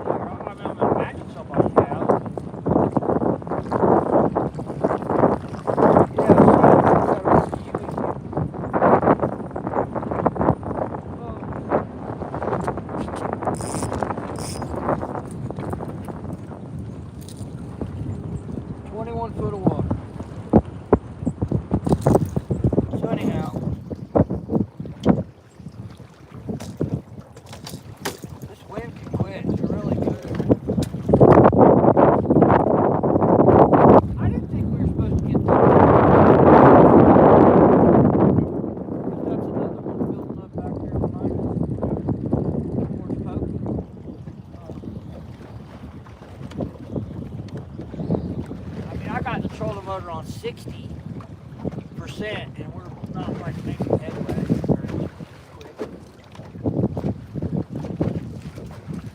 The other thing is it's hard for everybody to see what's going on with the doggone light. They Thank you, Joy. Joy likes it. She says it's beautiful, even though the sun's in everybody's eyes.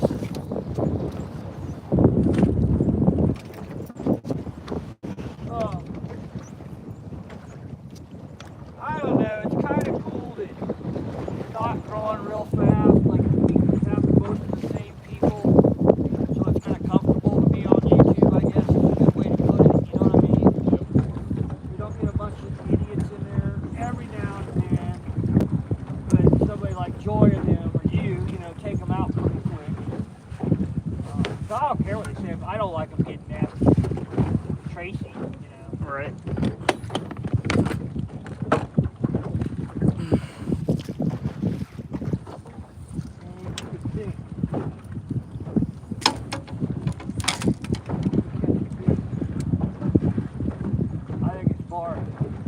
It always is. Swivels got them all messed up. I got no swivels on any poles right now. Exactly. Coming soon. Coming soon.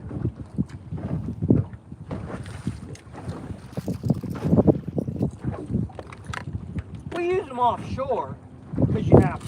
If you're trolling, you know what I mean? Because otherwise everything would be a twisted mess. And we do use some snap swivels. They're not really snap swivels. They're those, you know, big clasp swivels that are offshore. But it's not so much about changing lures as it is. I mean, a billfish will tear the hell out of a teaser.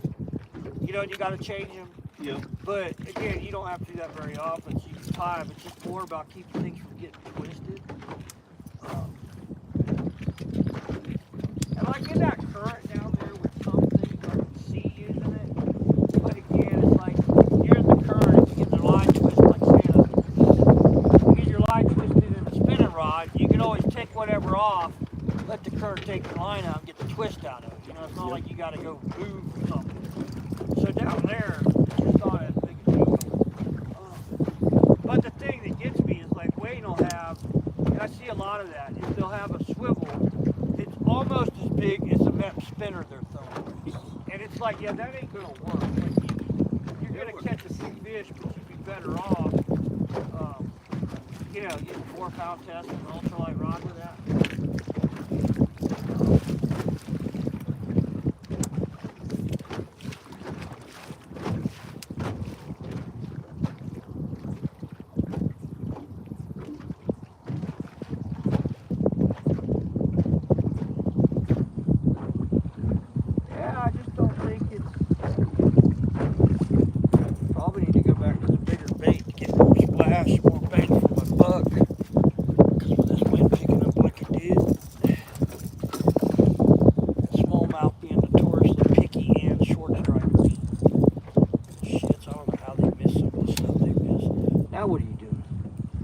Crawdad pattern. You know, if you just reel that thing in, like throw it out and swim jigging, you catch a bunch of fish. That's what Cole was doing when he was out here. That's what I was doing. Well, let's see what happens. Switch it up to Radar's favorite, some plastics. No, it'll work. That's what Cole was doing. He was throwing swimming, he was swim jigging a crawdad. And I was throwing a live pointer, and we caught the same number of fish. I think we caught the exact same number of fish. He caught that bluegill there. That night. I mean, what? That's about all he threw.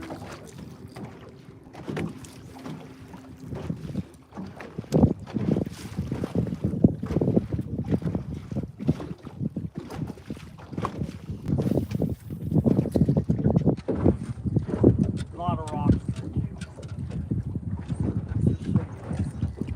Oh, I had a strike. That was a rock. That was a strike. That was a rock. That was a strike. You'll never convince me otherwise.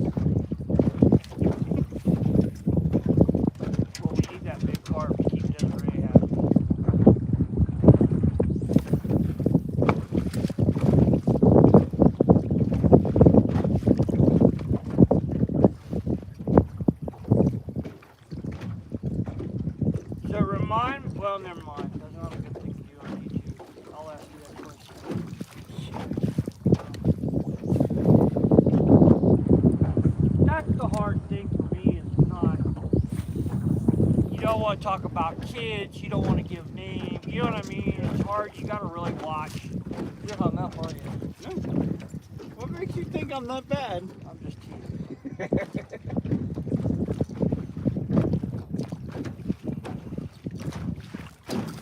Looks like you agree. I should. Anybody that'll get up and drive 70 miles through the mountains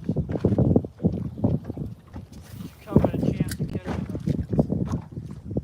smallmouth and a carp with my stupid ass is from. I mean, I should be paying you.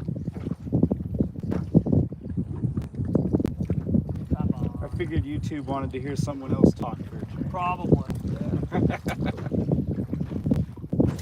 Well, there's a gal that comes down here and runs her dogs. That lives in the house there. And I don't know if you've seen any of that, but she'll come by. Well, I gotta hang on to this one because she wants to, not hang on to her. I gotta stay on top anyway. So I'm out here talking to the screen, and she was running by here one day, and I didn't see her. And of course, I'm blah blah blah blah blah, and just the look on her face, just Oh, I got a follower. There they come. Little baby follower. The follower. Yes, if it would stay like this, but it won't.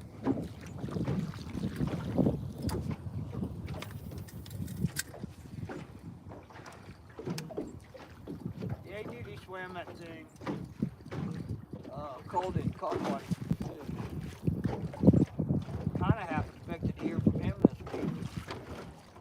School started for him. He does homeschooling. So he can kind of bail when he needs to,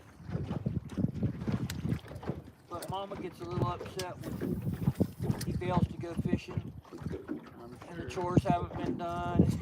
You know what I mean? But it's fishing. Exactly. It's just funny because it reminds me of me. Like, where were you at? I was fishing, and then you get in trouble, and then everything he was doing, like, staying away from the house and not answering his phone. I'm like, dude, we didn't have that problem. We were kids. We didn't have a phone attached to us. Nope. So it was a lot easier to disappear and lose track of time and all that kind of stuff, Like we could pull out all those excuses. The kids nowadays they've got that kid tracker. Like they know where he's at anywhere in the world. At any time. At any time. Like he could be up, top of 10 Cup Creek in the middle of nowhere. And she knows right because it, I guess goes by satellite. They know where he's at because of the GPS thing. So I'm like, yeah, that would kind of suck because we could get away and they kind of didn't know where we were at. Now you're going to get in trouble when you get away because if they checked where you were supposed to be, you weren't there. But you can kind of get out. You could have been at, I don't know. My dad's thing was he didn't like me going to the foosball pool hall, and every time we'd watch a movie, we'd end up running over there just because the older kids were there. You know what I mean? And so yeah, you can lie about that though. Like, no, Dad, I was out front. I wasn't in the pool hall, or I was, at the drugstore or whatever. Because remember, I'm old enough. They had like soda fountains at the drugstore kind of thing. Anyhow.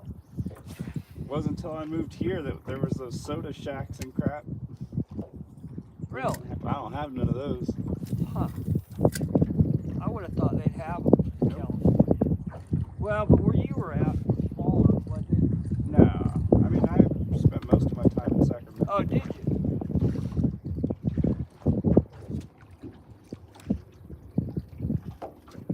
Alright, I'm gonna whip a U so we can fish that going that way. Where's your bait at? Is that the only rod you got out? I pulled that.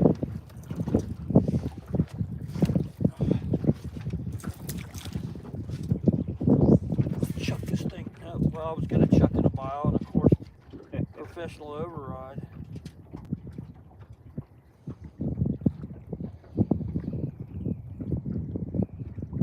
Yeah, Piper got up. I don't know what time it was, and she has to go wake Nancy up. And it's like I'm up. I can let you out. But she wants to go get Nancy up to go let her out. You know what I mean? And it's like, why? Mama. Yeah, but it's not with her. It's not that it's mom. It's like Nancy to her's hired help. I'm not being. It's just serious. She just. It's kind of funny in a way. Um, Nancy doesn't think it's funny, obviously, but man, really, I don't understand how one piece of line. Well, welcome to the live stream, guys. Radar's going to show you how to untangle a reel. Yeah, this is how you undo a backlash. You have to be very patient, which is very hard for me. Lure is that under fat, so you don't ever want to hit the trolling motor because of the bill. You wrap it up completely in a troll. See, now because I turned around and got the backlash, I just flew by all the good fishing. Left them for the Pescadero back there. It's And okay. just squandered the opportunity. I got nada. You got nada. This year's been slow fishing every place we've been. Has it been, I mean, doing the kind of fishing I do? You guys have been catching fish, haven't you? Oh, yeah.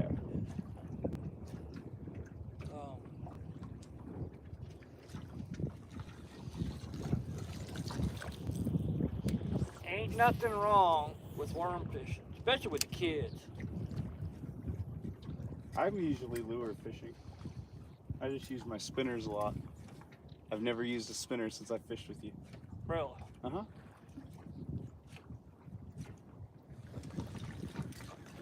We'll get out here on this lake maybe October or next spring when it's turned on. I mean, we've had 200 fish days out here. Quite a few, you know what I mean? It's just crazy. But again, I don't know why they're dumping the water. I mean, I know they're dumping it because of the same reason they're dumping the snake. Got 100% of our snowpack, but there was no action. So everything, you know what I'm saying? They're pushing water to Twin Falls, and they're, you know, pushing water here that goes to Tremont and all that. So I understand why they're doing it, but they haven't stopped. That I've never seen. They usually put it in. They'll usually bring it up, let the line fill up a little bit, and then stop this running. You know what I mean? Mm-hmm. And this year they haven't done that. With the snake, they do the same thing. You know, it goes to American Falls.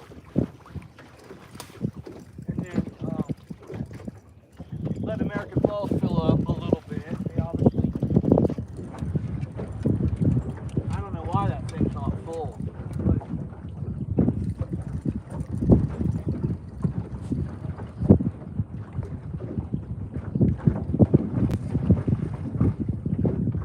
you get it? Yep. Thank you. But it should be full. After, you know, last year with 17 days of water, not moving any water, and all had to back up to Palisades, and yet we're out of water again. I don't understand that. And they did that 2 years in a row. You know what I mean? And for them, think of the water that's flowing right now, and if they stop that for 17 days, how much water is that? I mean, you know, how many cubic feet of water is that? And they're saying that, well, we don't have any water.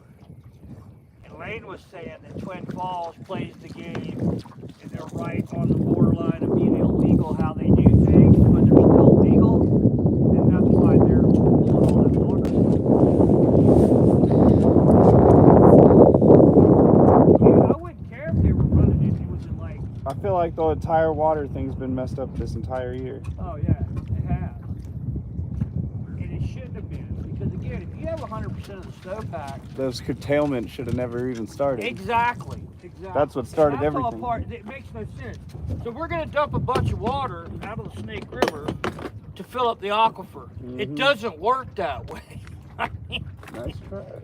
you know, but they'll make them still run their center pivot irrigation. Because as you don't know, in Idaho, if they have water rights and they don't use the water that they're allotted, they will take water away from them the next year. Yep. So instead of saying, okay, well, see how shallow this is right here? It's here, shallow. So instead of saying, okay, you didn't use your water last year, we're going to reward you. Oh no, they're out there running center pivot irrigation, center pivot irrigation water drawing out of the aquifer while it's pouring down rain. Which, it'll rain for a week and they're still watering. And it makes no sense to me. But yeah, and the guy who's running the whole thing is in Oregon, I think. There's like one dude in Oregon, or a group of dudes, wherever they're at, that's what they do. They're in charge of dumping the water and doing whatever we do with the water for Idaho. So they're not actually on site. They're going by gauges. It just makes no damn sense. So you can't tell me that somewhere along the line, some dude comes over from, I don't know, Eastern Oregon and says, hey, leave this open for an extra 2 days, here's $100,000. You can't tell me that doesn't happen. I mean, just... Definitely happens. Yeah. So, and then they go on about how, it's like here on the Bear River in Grace is the only place in the country where they actually open up and dump water for kayakers to go run the river. And they don't take that in consideration when they talk about how much water they've dumped. So this year they didn't have to dump it because they've just been dumping it the whole time. But they go run Black Canyon with their kayaks. And I didn't know that till I got up here, that that's the only place in the country that they actually do that. That's ridiculous. Yeah, it is. But then when we were talking about what they were doing with this place with the float, the float, they're trying to do away with all the, oh no, you're on your own. We were talking about that, we were trying to do away with the float things. Every time we'd mention, did you get it or did you break off? You hung up? I'll get it. So, every time we brought that up, they changed the subject, It's like, well, they're not paying taxes on this stuff. Yeah, that one's going to hit us.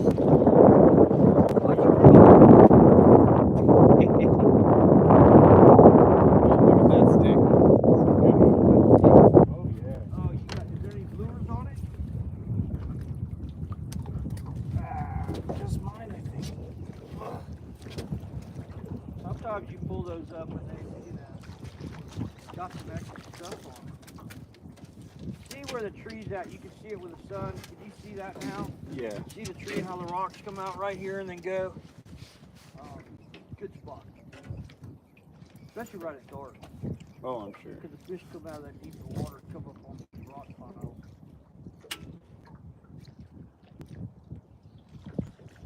I'm not going to hit the trolling motor. I'm going to drift by this so you can hit the rocks we're about to go over because there's usually a fish on that. I was trying to leave it alone until one of us got ahead of the other one and then put you on that rock pile that we just are drifting over right now.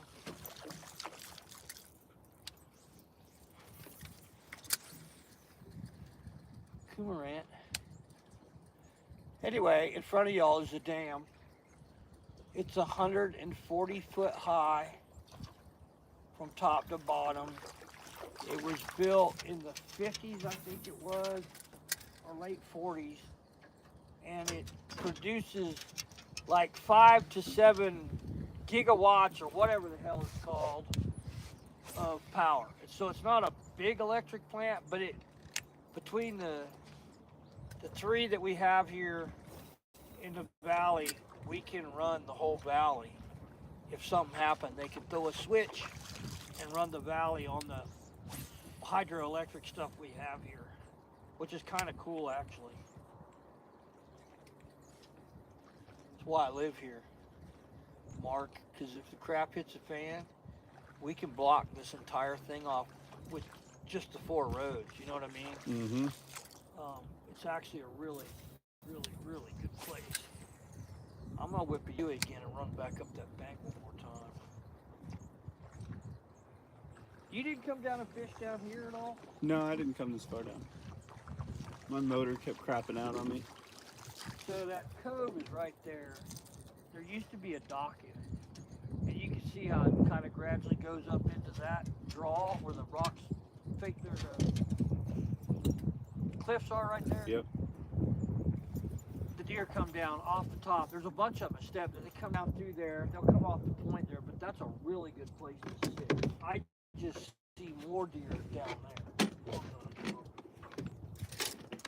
Just the boat man crossing the boat.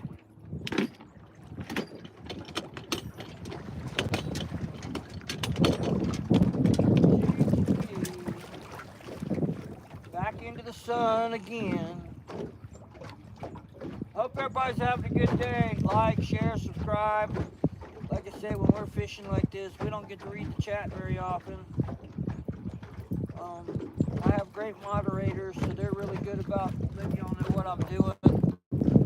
I think I put in this description what I was using today, but it's pretty much the same thing I always use. Now, Mark, on the other hand, Throwing the whole bait store at it. throwing the bait store.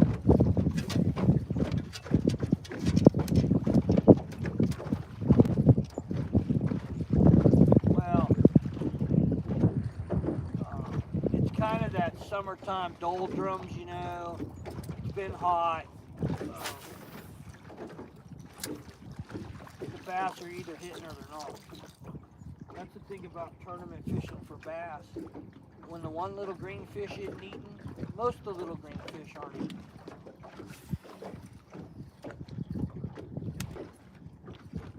Saltwater tournaments are actually easier because you fish a saltwater tournament, and a lot of them you can use live bait, you can use whatever you want, and you can target. There's 4 different species, sometimes 5 in Florida. You know, you've got snook, sea trout, redfish, tarpon. You know what I mean? Sometimes they'll throw bonefish in there depending on where you're at. Sometimes they'll throw black drum in there depending on where you're at. So if something's not hitting or the tide's not right, you just go target another species. I won a tournament with my fly rod on the Union River back in the 90s that everybody thought I would win the snook. You know, would take first place in the snook, but I wasn't using live bait. I took like 3rd place in snook, but I got 1st place with sea trout. Caught a big old sea trout on my fly and was laughing about it because I'm like, that actually is a pretty big sea trout. You know, we might win that. The guy I was fishing with was like, well, that'd be kind of funny. You know, everybody thinks you're going to win the snook thing, and that's exactly what happened. And then we didn't even catch a redfish that day. And normally I catch a few reds, you know, but yeah, just one of those things.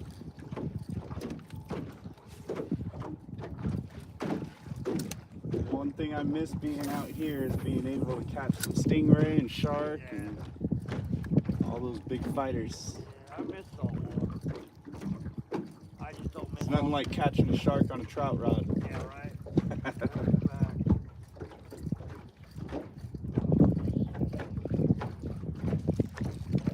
I can honestly say I never did that. Oh. We go fish for sharks on the beach. We kind of took the surf rods when we needed to do that, you know. I would fish with this pole right here off the pier. Yeah, that'd be great.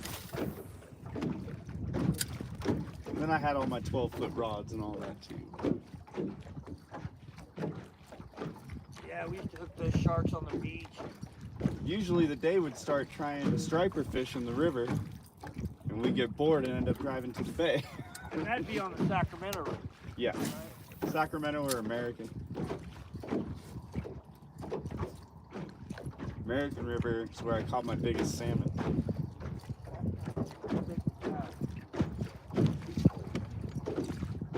What's a big salmon on the Sacramento River? I mean, you can get them 40, 45 pounds. A lot of steelhead there. Yeah. Quite a I've bit of never steelhead. fished any of that. I American fished, River is very much like the Snake River. Is it? It's just straight. Great. I stopped and fished. Well, on tour a lot of times we stop. You know, you're just dropping into Northern California. what's the name of that lake up there? And there's a town there that, you know, it's touristy. Shasta? Yeah, Shasta. What's the lake? Shasta Lake? Is it Shasta? It's Lake Shasta. Now, I flew float planes on Lake Tulloch for a couple months. That's how I ended up in Alaska.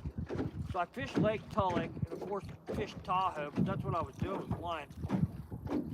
flying fly fishermen in from Lake Tulloch at Rob David's lodge over to Toho. And then I'd land, you know, along the western edge of Toho on the lake against the mountains there. And they'd go wade up and go fish the creeks and stuff. And then I'd go back and pick them up. It was like an unguided hunt. I just was flying them in. But that's pretty up there. But that was more like fishing, well, Alaska creeks. You know what I mean? It was just, because there weren't a whole lot of people up there. Hence the reason we were flying people in there.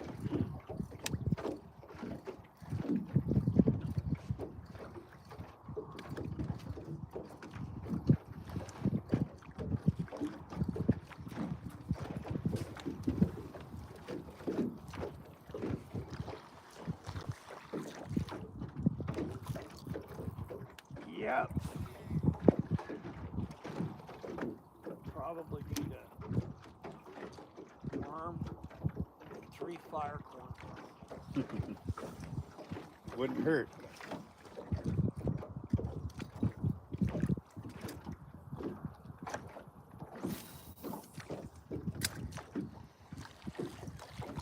It's funny how that works. It always does that. I'll come down here and the first pass, you just get hits like crazy on these things. And then it's like, these fish aren't stupid. They figure it out pretty quick. It's like you gotta wait for the next bunch to come up. But again, right here at dark, awesome place to be.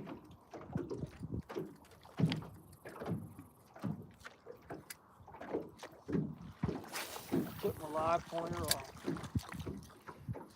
Kind of wait to see what that does. We have one hell of a cloud over the top of it. It might hold out. Yeah, I'm thinking it's another 20 minutes. It might get by us. Anyway, the other thing I haven't figured out is with the batteries of these things. How do these people take their phone and go live for 4 hours? I don't have the battery. External battery packs. You plug into it at the beginning. But if you plug it in on that one, you lose your sound. We tried everything. If I plug it in, if everything I do, I lose the sound. You have to have one of the Bluetooth microphones. Because I have one of those. But you got to plug it. Yeah, but you got to plug it into the bottom. You know what I mean? Like it's Bluetooth, but it won't just go. Oh, they make some. Do they make some that just go to the phone? They'll just go right to the phone. I have a whole sound system that does it. So if you, because we were talking about maybe getting one of the batteries that you actually could lay against that, you know, the Bluetooth wireless one, right? But all of those look like you actually have to be touching the phone. Yeah, it does. So I can't lay it flat and still use the phone. But that's what we've been trying to figure out. Because my battery, I guarantee, is about dead. It just doesn't last very long trying to keep, you know, with the service we have out here. Oh, I got a little strike. Ah, it's a rock. It was not a rock. I know the difference. All right, I gotta hold my mouth right. There's a fish right there. I know there is. I just need one good bass. Or carp. Or catfish. Or bluegill. I figured you'd be pulling bluegills out of here because you're the bluegill master, man. Well, I didn't come for that. I went through my box this morning and only put bass stuff. Did you? And a whole bunch of damn swivels. Made sure I had enough swivels. Make sure we got enough swivels. You must have 150 at least.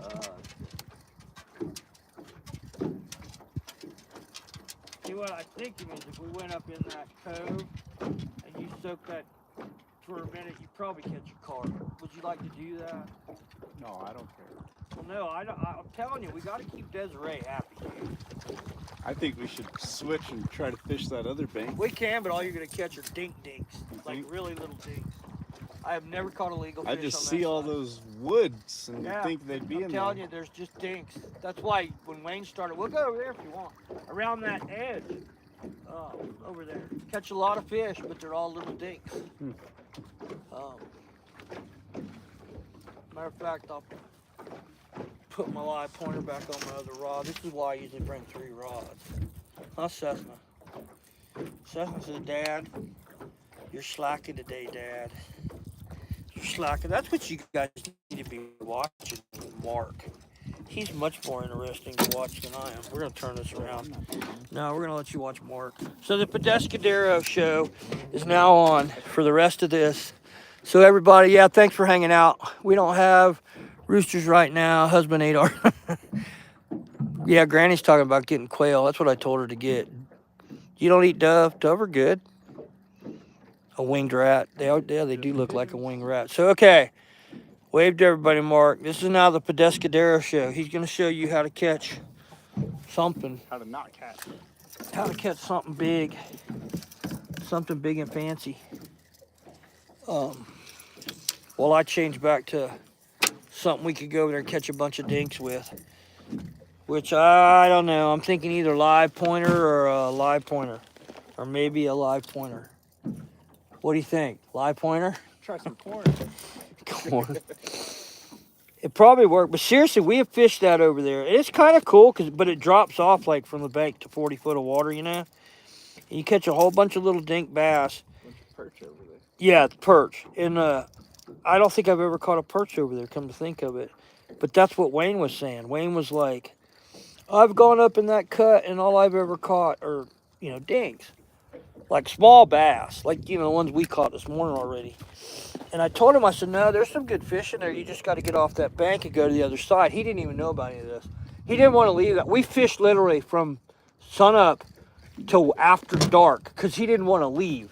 Because he said, I have never had a day fishing like this. This is the best fishing day I've ever had. And if you'd have told me it was going to happen on Alexander, a lake he was born and raised on, but he just, doesn't bass fish per se anyway.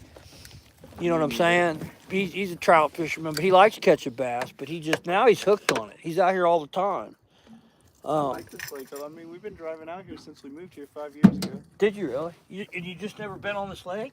No, we've been coming here. I just never really caught much. Because we've only ever caught fish. Cessna likes this I'll lake. bring anchovies out and soak them all night. Yeah. Nothing. Well, that's what Wayne was saying.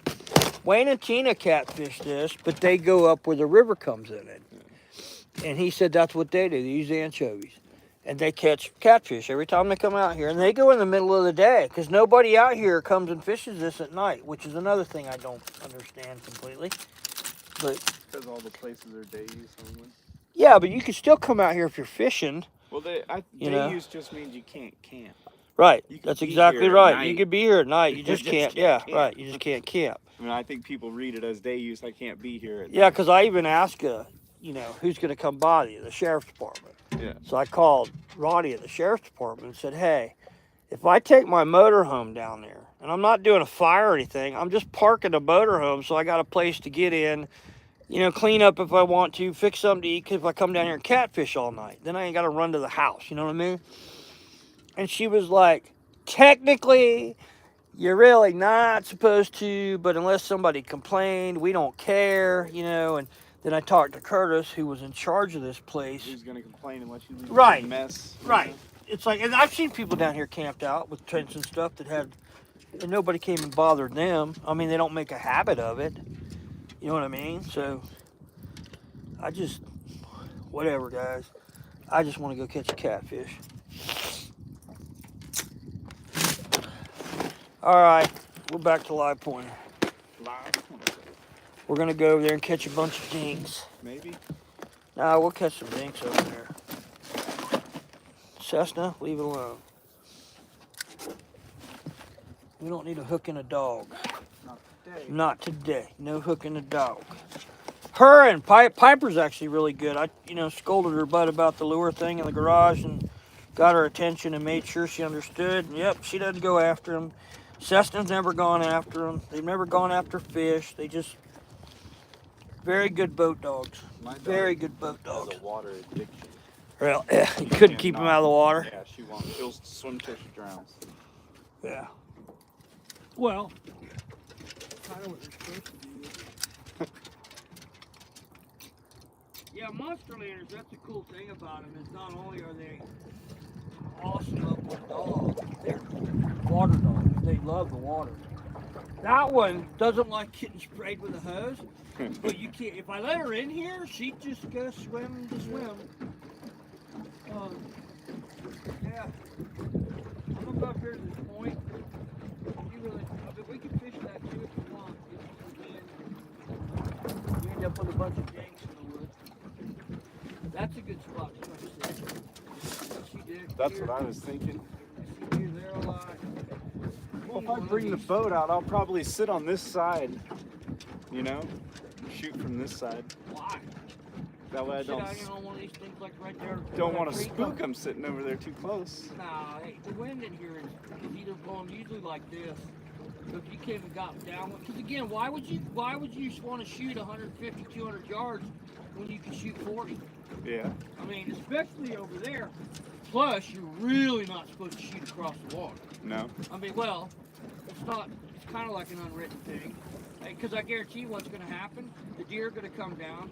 You're going to have a shot, and about the time you get ready to shoot, somebody's going to come zipping through here in a boat. Yeah. It's just the Murphy's Law. So, I mean, if you got down, the prevailing winds here are usually out of the east like they're blowing right now. So if you brought your boat, you could come in downwind and get like where that tree's leaning over. Sit there. You can see this, and now you're looking at a what? 120 yard shot max to the point. You know what I mean? Yeah. That's why I try to tell those guys out there what we're doing on snakes. None of my tree stands are set up. You can't see past 40 yards. Everything that walks in there's in range. Because why do I want to go sit someplace where I can see? Now, of course, it's a little different with rifle, but then why would you not get as close as you possibly can? It's just years of guiding, man. Hey, I'm taking all your advice.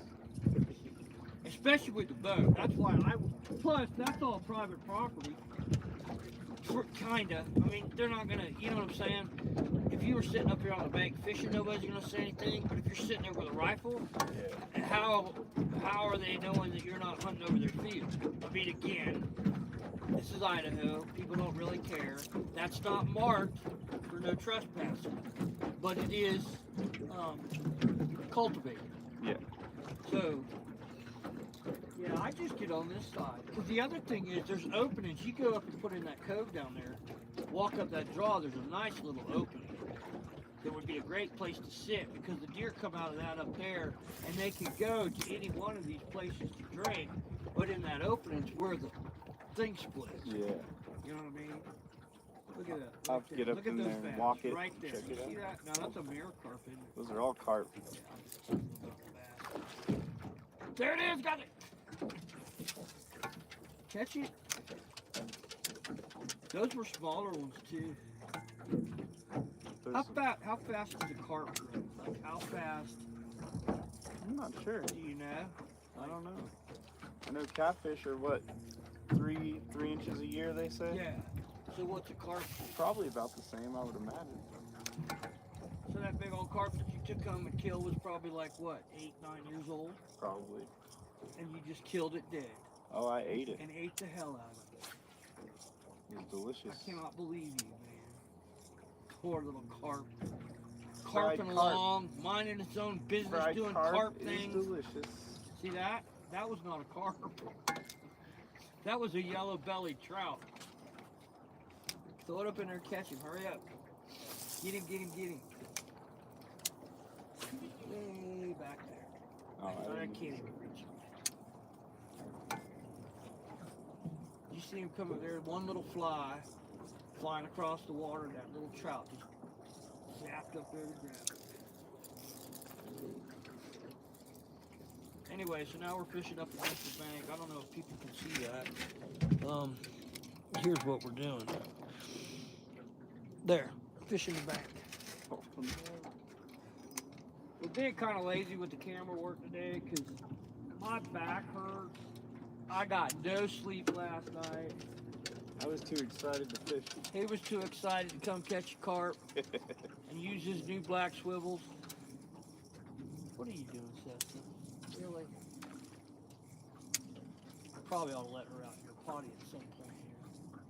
You need to use little girl's room. Do you want a drink? Oh, I can smell the trees finally. Smell the trees. They smell good. Yeah, you're gonna like the turkey blind. That's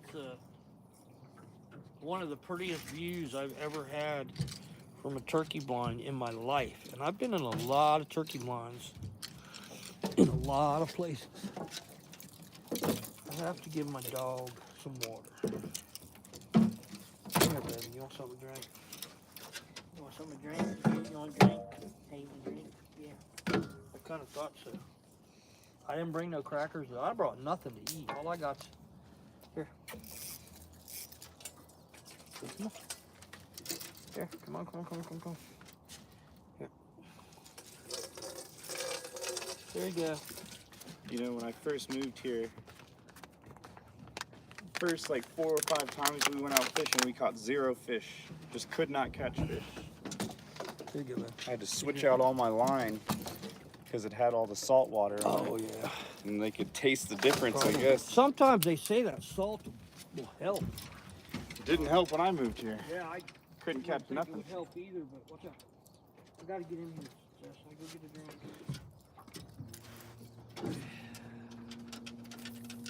Yeah, and in here it's like right against the bank for about 5 foot, and then it drops off so deep. Occasionally you'll get one to fall out of the boat, but not very often.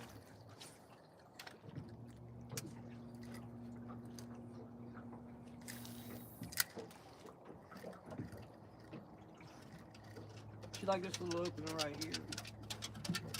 You know, I don't see deer here very often, but I don't say they don't come through here. Yeah, the wood here doesn't hold, that stuff just doesn't hold fish like you think it would.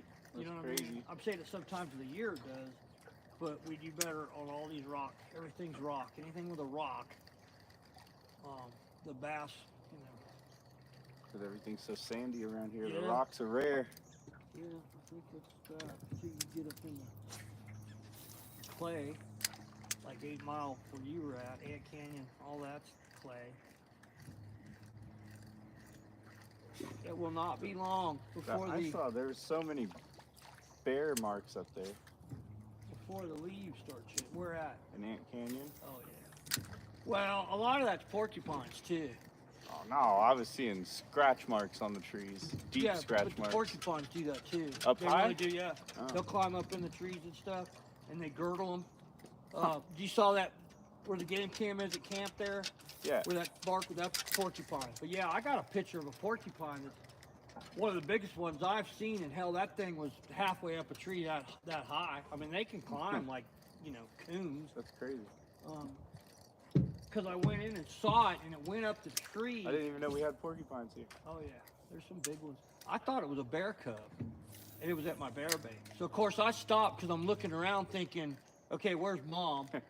And I'm trying to ease up to it because I couldn't see it. All I saw was, you know, brown fur and long guard hairs. I couldn't see its back to see it was a porcupine. And I mean, it scrambled right on up that tree. But yeah, they'll get up there and they'll claw on them and they'll girdle them up high. They just eat the bark off of them, which of course kills the tree.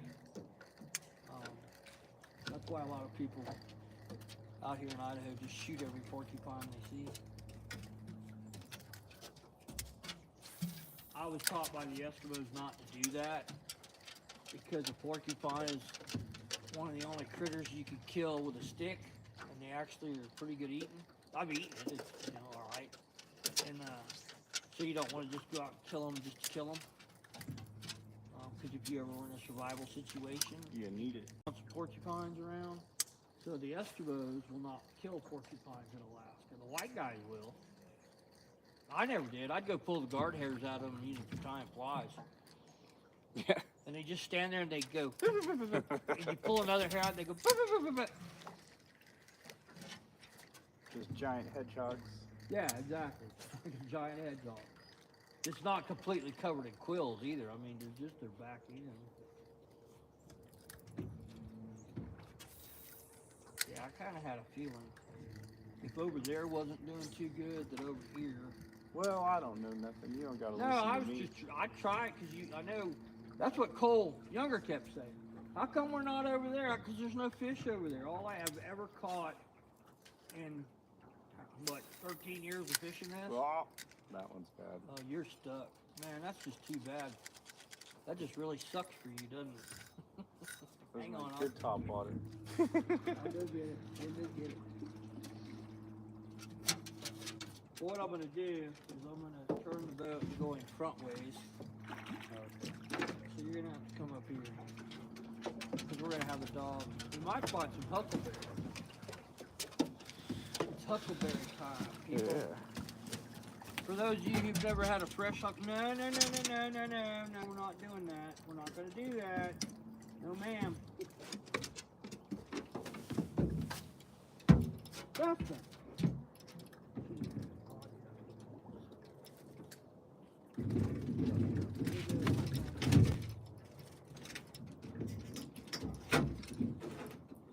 You know what? You get out of the way. Puppy. No, ma'am. No, ma'am. Cessna. No. Close as I can get you, brother. No. See, that's why you get out of this goddamn. Boom. You're gonna get hurt. You know better. You fall in. You fall in. You fall in. Oh, I'm not falling in. Oh, I fell in. How come we don't have that on camera? See, that's the thing. We never get any of this good stuff on camera. Just sound effects.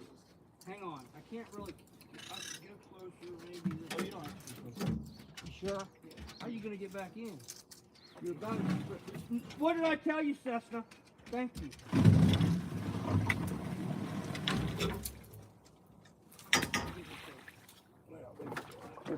You're wet. I'm not scared of the water. Should be.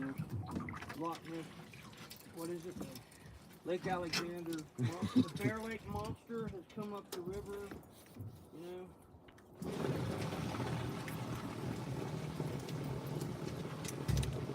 Seth, I know you want to get out. Just hang on. We'll go do that in a minute. Get out of there. You're going to get your head pinched off. Knucklehead.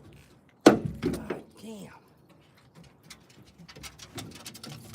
I do pretty good with the language, but sometimes it's just like, really? And they'll knock me. I'll get in trouble for that. But there's people that drop 45 F-bombs. They use F, you know, like fuck like a comma, and then that's okay. But, you know, I don't want my dog getting hurt. She ain't paying attention because she hasn't been out much this year. That's why we got to keep our dogs out. And then you got Mark getting stuck in everything. Mark hitting me in the head Sorry. with a fishing pole. Beat the hell out of getting a hook in the hand. No, ma'am. Nope, that's not yours. Leave it alone. Knucklehead. Perfect. This ain't the side that you get out on anyway. It's too steep. And there's lions, tigers, and bears nearby. Yeah, like this whole side here. Garbage. Well, when you get around this point up there, I usually catch fish on that east-facing slope. And over there next to the rope swing, for some reason, they hang out there. And I haven't found any bottom feature that made it like, you know, oh, this is why they're here. You know what I mean? I understand like where the swallows nest, why they hang out there. Yep. But again, and they're dinks. It's just, I mean, the biggest fish I've ever caught on the side was like maybe 13 inches. That's a keeper? So it's got to be 14. So it was 12. What? Thought it was 12. Man, I don't know where you're getting your regs, but you really ought to go read them. No, it's 14 inches in here. You could keep 6 bass. I thought They all have down in the snake it was 12, isn't it? Down in the snake, you can keep 2. I think it's any size. Oh. Yeah, I think on the snake it's 2 bass, any size, 6 trout, of which 2 can be cut through. It's one of the few places you can keep any cut through. And it's only in that stretch of river that we're fishing. No limit on bluegills, no limit on perch, no limit on catfish, no limit on crawdads. Yeah, it's stupid the way they do these regs. It's like, there's more smallmouth down in the Snake River than there are here, by far.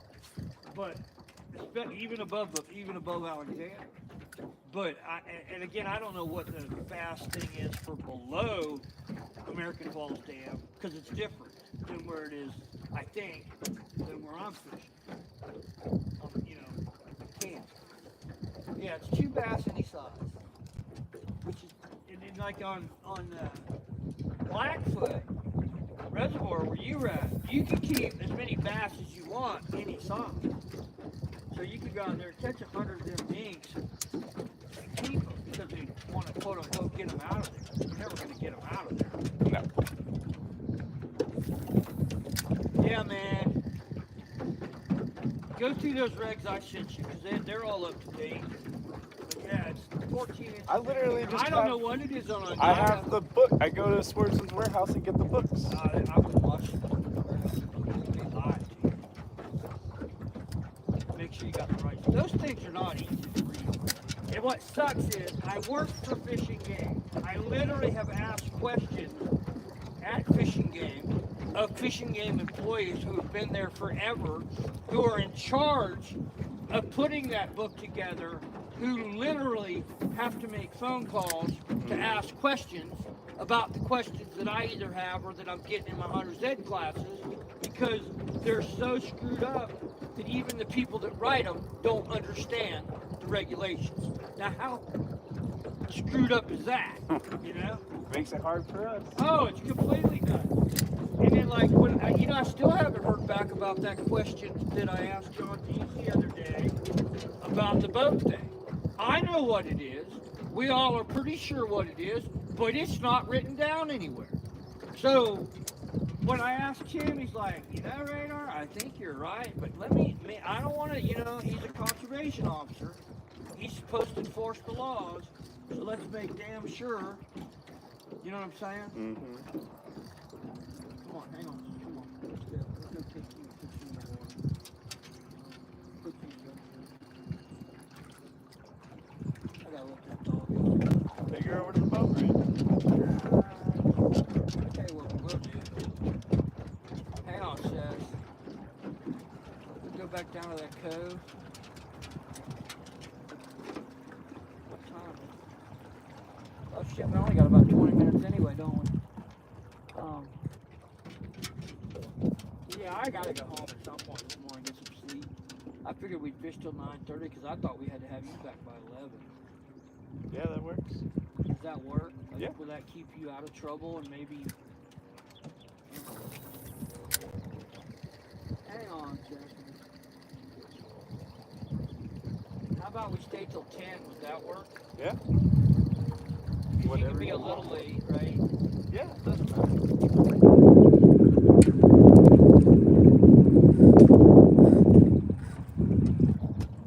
Hang on a second. Here's something else we have to work on. See how my trolling motor's stuck? I gotta do some maintenance on my button. I probably need to shut the phone off because it's probably dead anyway. And if it's not, I'm sure everybody who's been watching this entire time is bored like crazy and watching us not catch any fish. I know. Because this was another slow day. I used to catch fish. Me too. It's been a slow year. Let's see what we got here. Because I wouldn't be surprised if the thing's dead. If it's not, I'd be saying, hey, everybody's still here. Tiny kid size, finding joy. You guys are still, everybody knows Bigfoot. Well, hey, I'll let y'all keep talking as long as y'all aren't bored. But I only have... My phone battery thing says 9, not 90, but 9. Old Glory, 6'6", 280 his junior year, being recruited by every D1 school in the SEC. Kind of popular in school. That's why it's Old Glory. Hey, Nicole, how are you doing? Thanks for coming in. Bigfoot does not know everybody. Yeah, he does. He's, you know. All right, I'll let you guys go. The battery's going to go dead here in a few. But we are going to run real quick up here and let the dog out.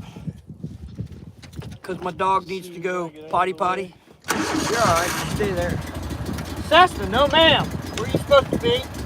Come on. Stay.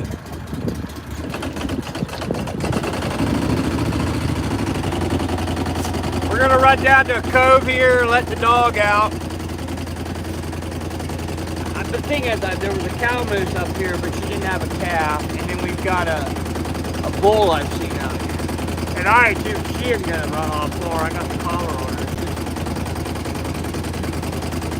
But if you want to hop out and go look up there, you can see what's going on.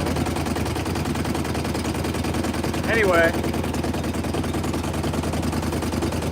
we just hanging out, being groovy. I appreciate y'all hanging out this morning. Thanks for all the likes. If you hadn't subscribed, do so. Go check out everybody that's on everybody in there has an awesome channel. They really do, especially if you like fishing. And check out Granny's Corner. That's my sister. She's awesome. Of course, I have to say that, or I'll get cut off for Thanksgiving dinner. Hey, where are you supposed to be? Cessna. Get in this. Come here. She knows she's supposed to stay in the cockpit. She just, you know. Gonna knock. No, ma'am. Get over here. Well, I know. She said we're not going fast, but you get used to doing that. I just don't need her falling into the wall. No, man. Mark's trolling.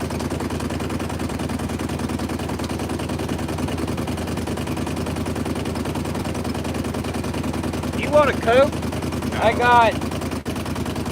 got a root beer, I got a cream soda, and I got a cherry Coke, and I got water. I got my water I'm drinking. Oh, so you just brought your own water. I did. My bottled water ain't good enough for you? Get up here. It ain't Grace water. Here. Hey, knucklehead. Just dump your water. Here. She's like, nope, I gotta go potty.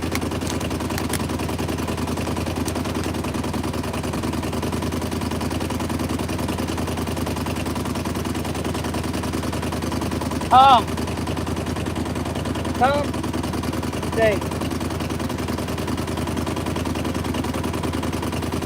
She's worried about them tape. We're probably down to about 6% of our battery.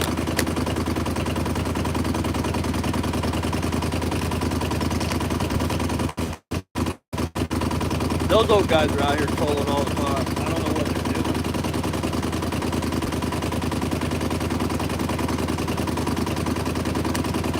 I see a little bird. That looks like, yeah, exactly. All right. Yeah. By yourself. Yeah. So anyway, we're going to hop in a cut up here. I think that this was put in here when they were building that to do something with some part. There was a little, if you ever go into Soda, there's a little train that they used in here that was actually at the bottom of the reservoir that they went and got out to redo to put up there. It's actually pretty cool. It's one of those little narrow gauge things, which is kind of cool. There used to be a dock in here. I don't know if we still have a dock in here. Because if you don't have the kids with you, this is an awesome place to bring your wife and go play in the woods. That never happens. Cessna, no ma'am. Looks like an overgrown Cub! You stay here. So yeah, we're gonna pull in this cove. I probably should turn you guys around so everybody can see it. It's actually really cool. And then my batteries are gonna go dead here in a second, but see where it goes.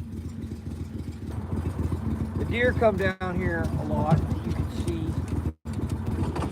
I don't know what kind of shape this dock's in either, so looks good. Yeah, it is. But I hopped out on it a couple years ago, but it was fine. But that was a couple years ago. So do you want dock or do you want the shoreline? I'll try to dock a little bit. Hang on, let's get the camera turned. So when Mark pulls through the dock, he's already wet anyway. I just got my gun in my son. No, ma'am. You stay. You stay. Stay. Free. She's like, oh yeah, I got to get on the dock. Anyway, gang, we're about to lose you guys because I have, let's see, yeah, 5%. So we're gonna like hang out here for a minute. So this is where I was talking about Mark being able to come down and hunt. Please don't fall in the water and break a leg. I can't carry you. Okay. Was the dock all right? Yes. Are you sure? Yeah. Crap. Good. You didn't grab a rope. I'm gonna fall in. Chestnut's all right. It's all right. I can crank the boat back up. Really. Idaho Marine Tax. So your Idaho Marine Tax dollars paid for this. Time. That should tell you something. Our Idaho Marine, it says Idaho Marine Tax on the thing here. You guys got to see this. This is what your tax dollars paid for. I'm allowed to use it. You can use it, but you see that? How special is that? Idaho Marine Tax. And look at that dock. That's a fancy dock. Fine example of a dock. All right, now I'm good. I got the boat. Yeah, if you walk up, you can see to the left up there, it gets clear. Cessna's probably looking for, there she is. Good girl, Cessna. Come on. If you need to go potty, dog.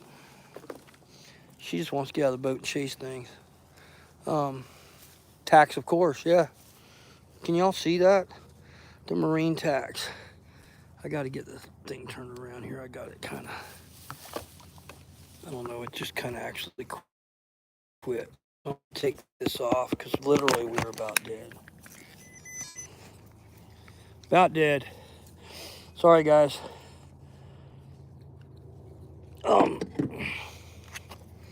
I can flip this. Yeah, Idaho Marine Tax. And it's like a really fine example of a dock. Now, it has been out here as long as I've been up here, which is, what, 14 years now? Going on 15 or someone like 16. But it's pretty. I mean, again, it's a gorgeous lake. You can come up here and camp. Idaho's really good about camping, and you could go pretty much set up a tent just about any place you want, unless it's marked no trespassing. So, Nicole, you're great. Xavier, thanks for subbing, man. Come back and check us out. Go check out Granny's Southern Corner. Nicole, everybody on here has an awesome channel. I appreciate you joining us today. It's been a really boring fishing day. But the dog needed to go to the bathroom, and my buddy needed to run up there and check. Good girl. Good girl. It's all right. He's just going up to look for... I always wonder, when my lab started acting like that, it usually meant there was a big critter around. It's okay. He's just up there looking for deer. Yeah, we had a pretty good morning. It's been pretty. It's just, yeah, Granny loves football. Except for, it's a good thing Dirty Strawberry ain't on here because she's a Georgia Bulldog and she hates the tide. There ain't no roll tide goes on anywhere in Georgia unless my sister's driving through there. And the reason she likes the tides because they red and white, just like the Rear Beach Fighting Indians. Tell me I'm wrong. Sis. Yep, so I have literally 3% of my battery, which means this thing's about to bail. So I hate to do this to Granny. Sis, why don't you go live? Y'all could go over and continue your... Yeah, I know. I'm actually in like no water, and I have somebody with me. But yeah, JW gives me static about not wearing my life jacket because if I fall in, but I have somebody with me today, and it's actually pretty calm. When I'm by myself, I put it on. And I should wear it because if I fall above my head, but because my dog ain't big enough to pull me in like my lab was. But anyway, so yeah, why don't you do that, Granny? We got a few people in here. Thanks, sis. Thanks, Jay. You guys. Morning, Diane. How are you? 8:20 where you're at. We're just about to go unlive. Like, I have 3% on my battery. So, um, well, yeah, Spurrier, Steve Spurrier. I've met Steve Spurrier a few times. The rest of them, Peyton Manning never beat Florida. Y'all just remember that. Tennessee Vols, while Peyton was there, never beat Florida.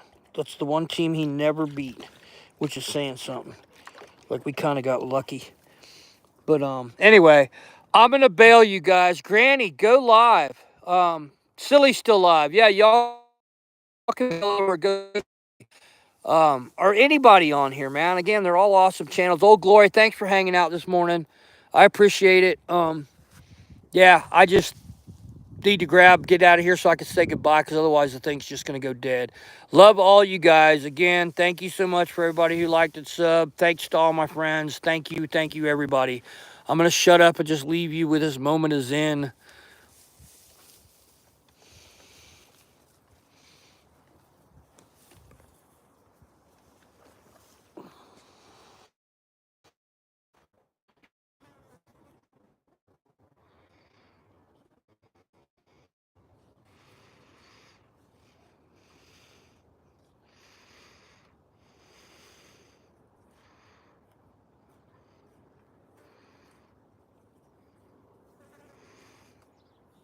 She's worried about you, Mark.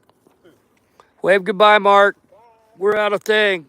Pedescadero and I say goodnight, goodbye, morning, all that good stuff. Love you guys. We shall see you guys later. Have a good day.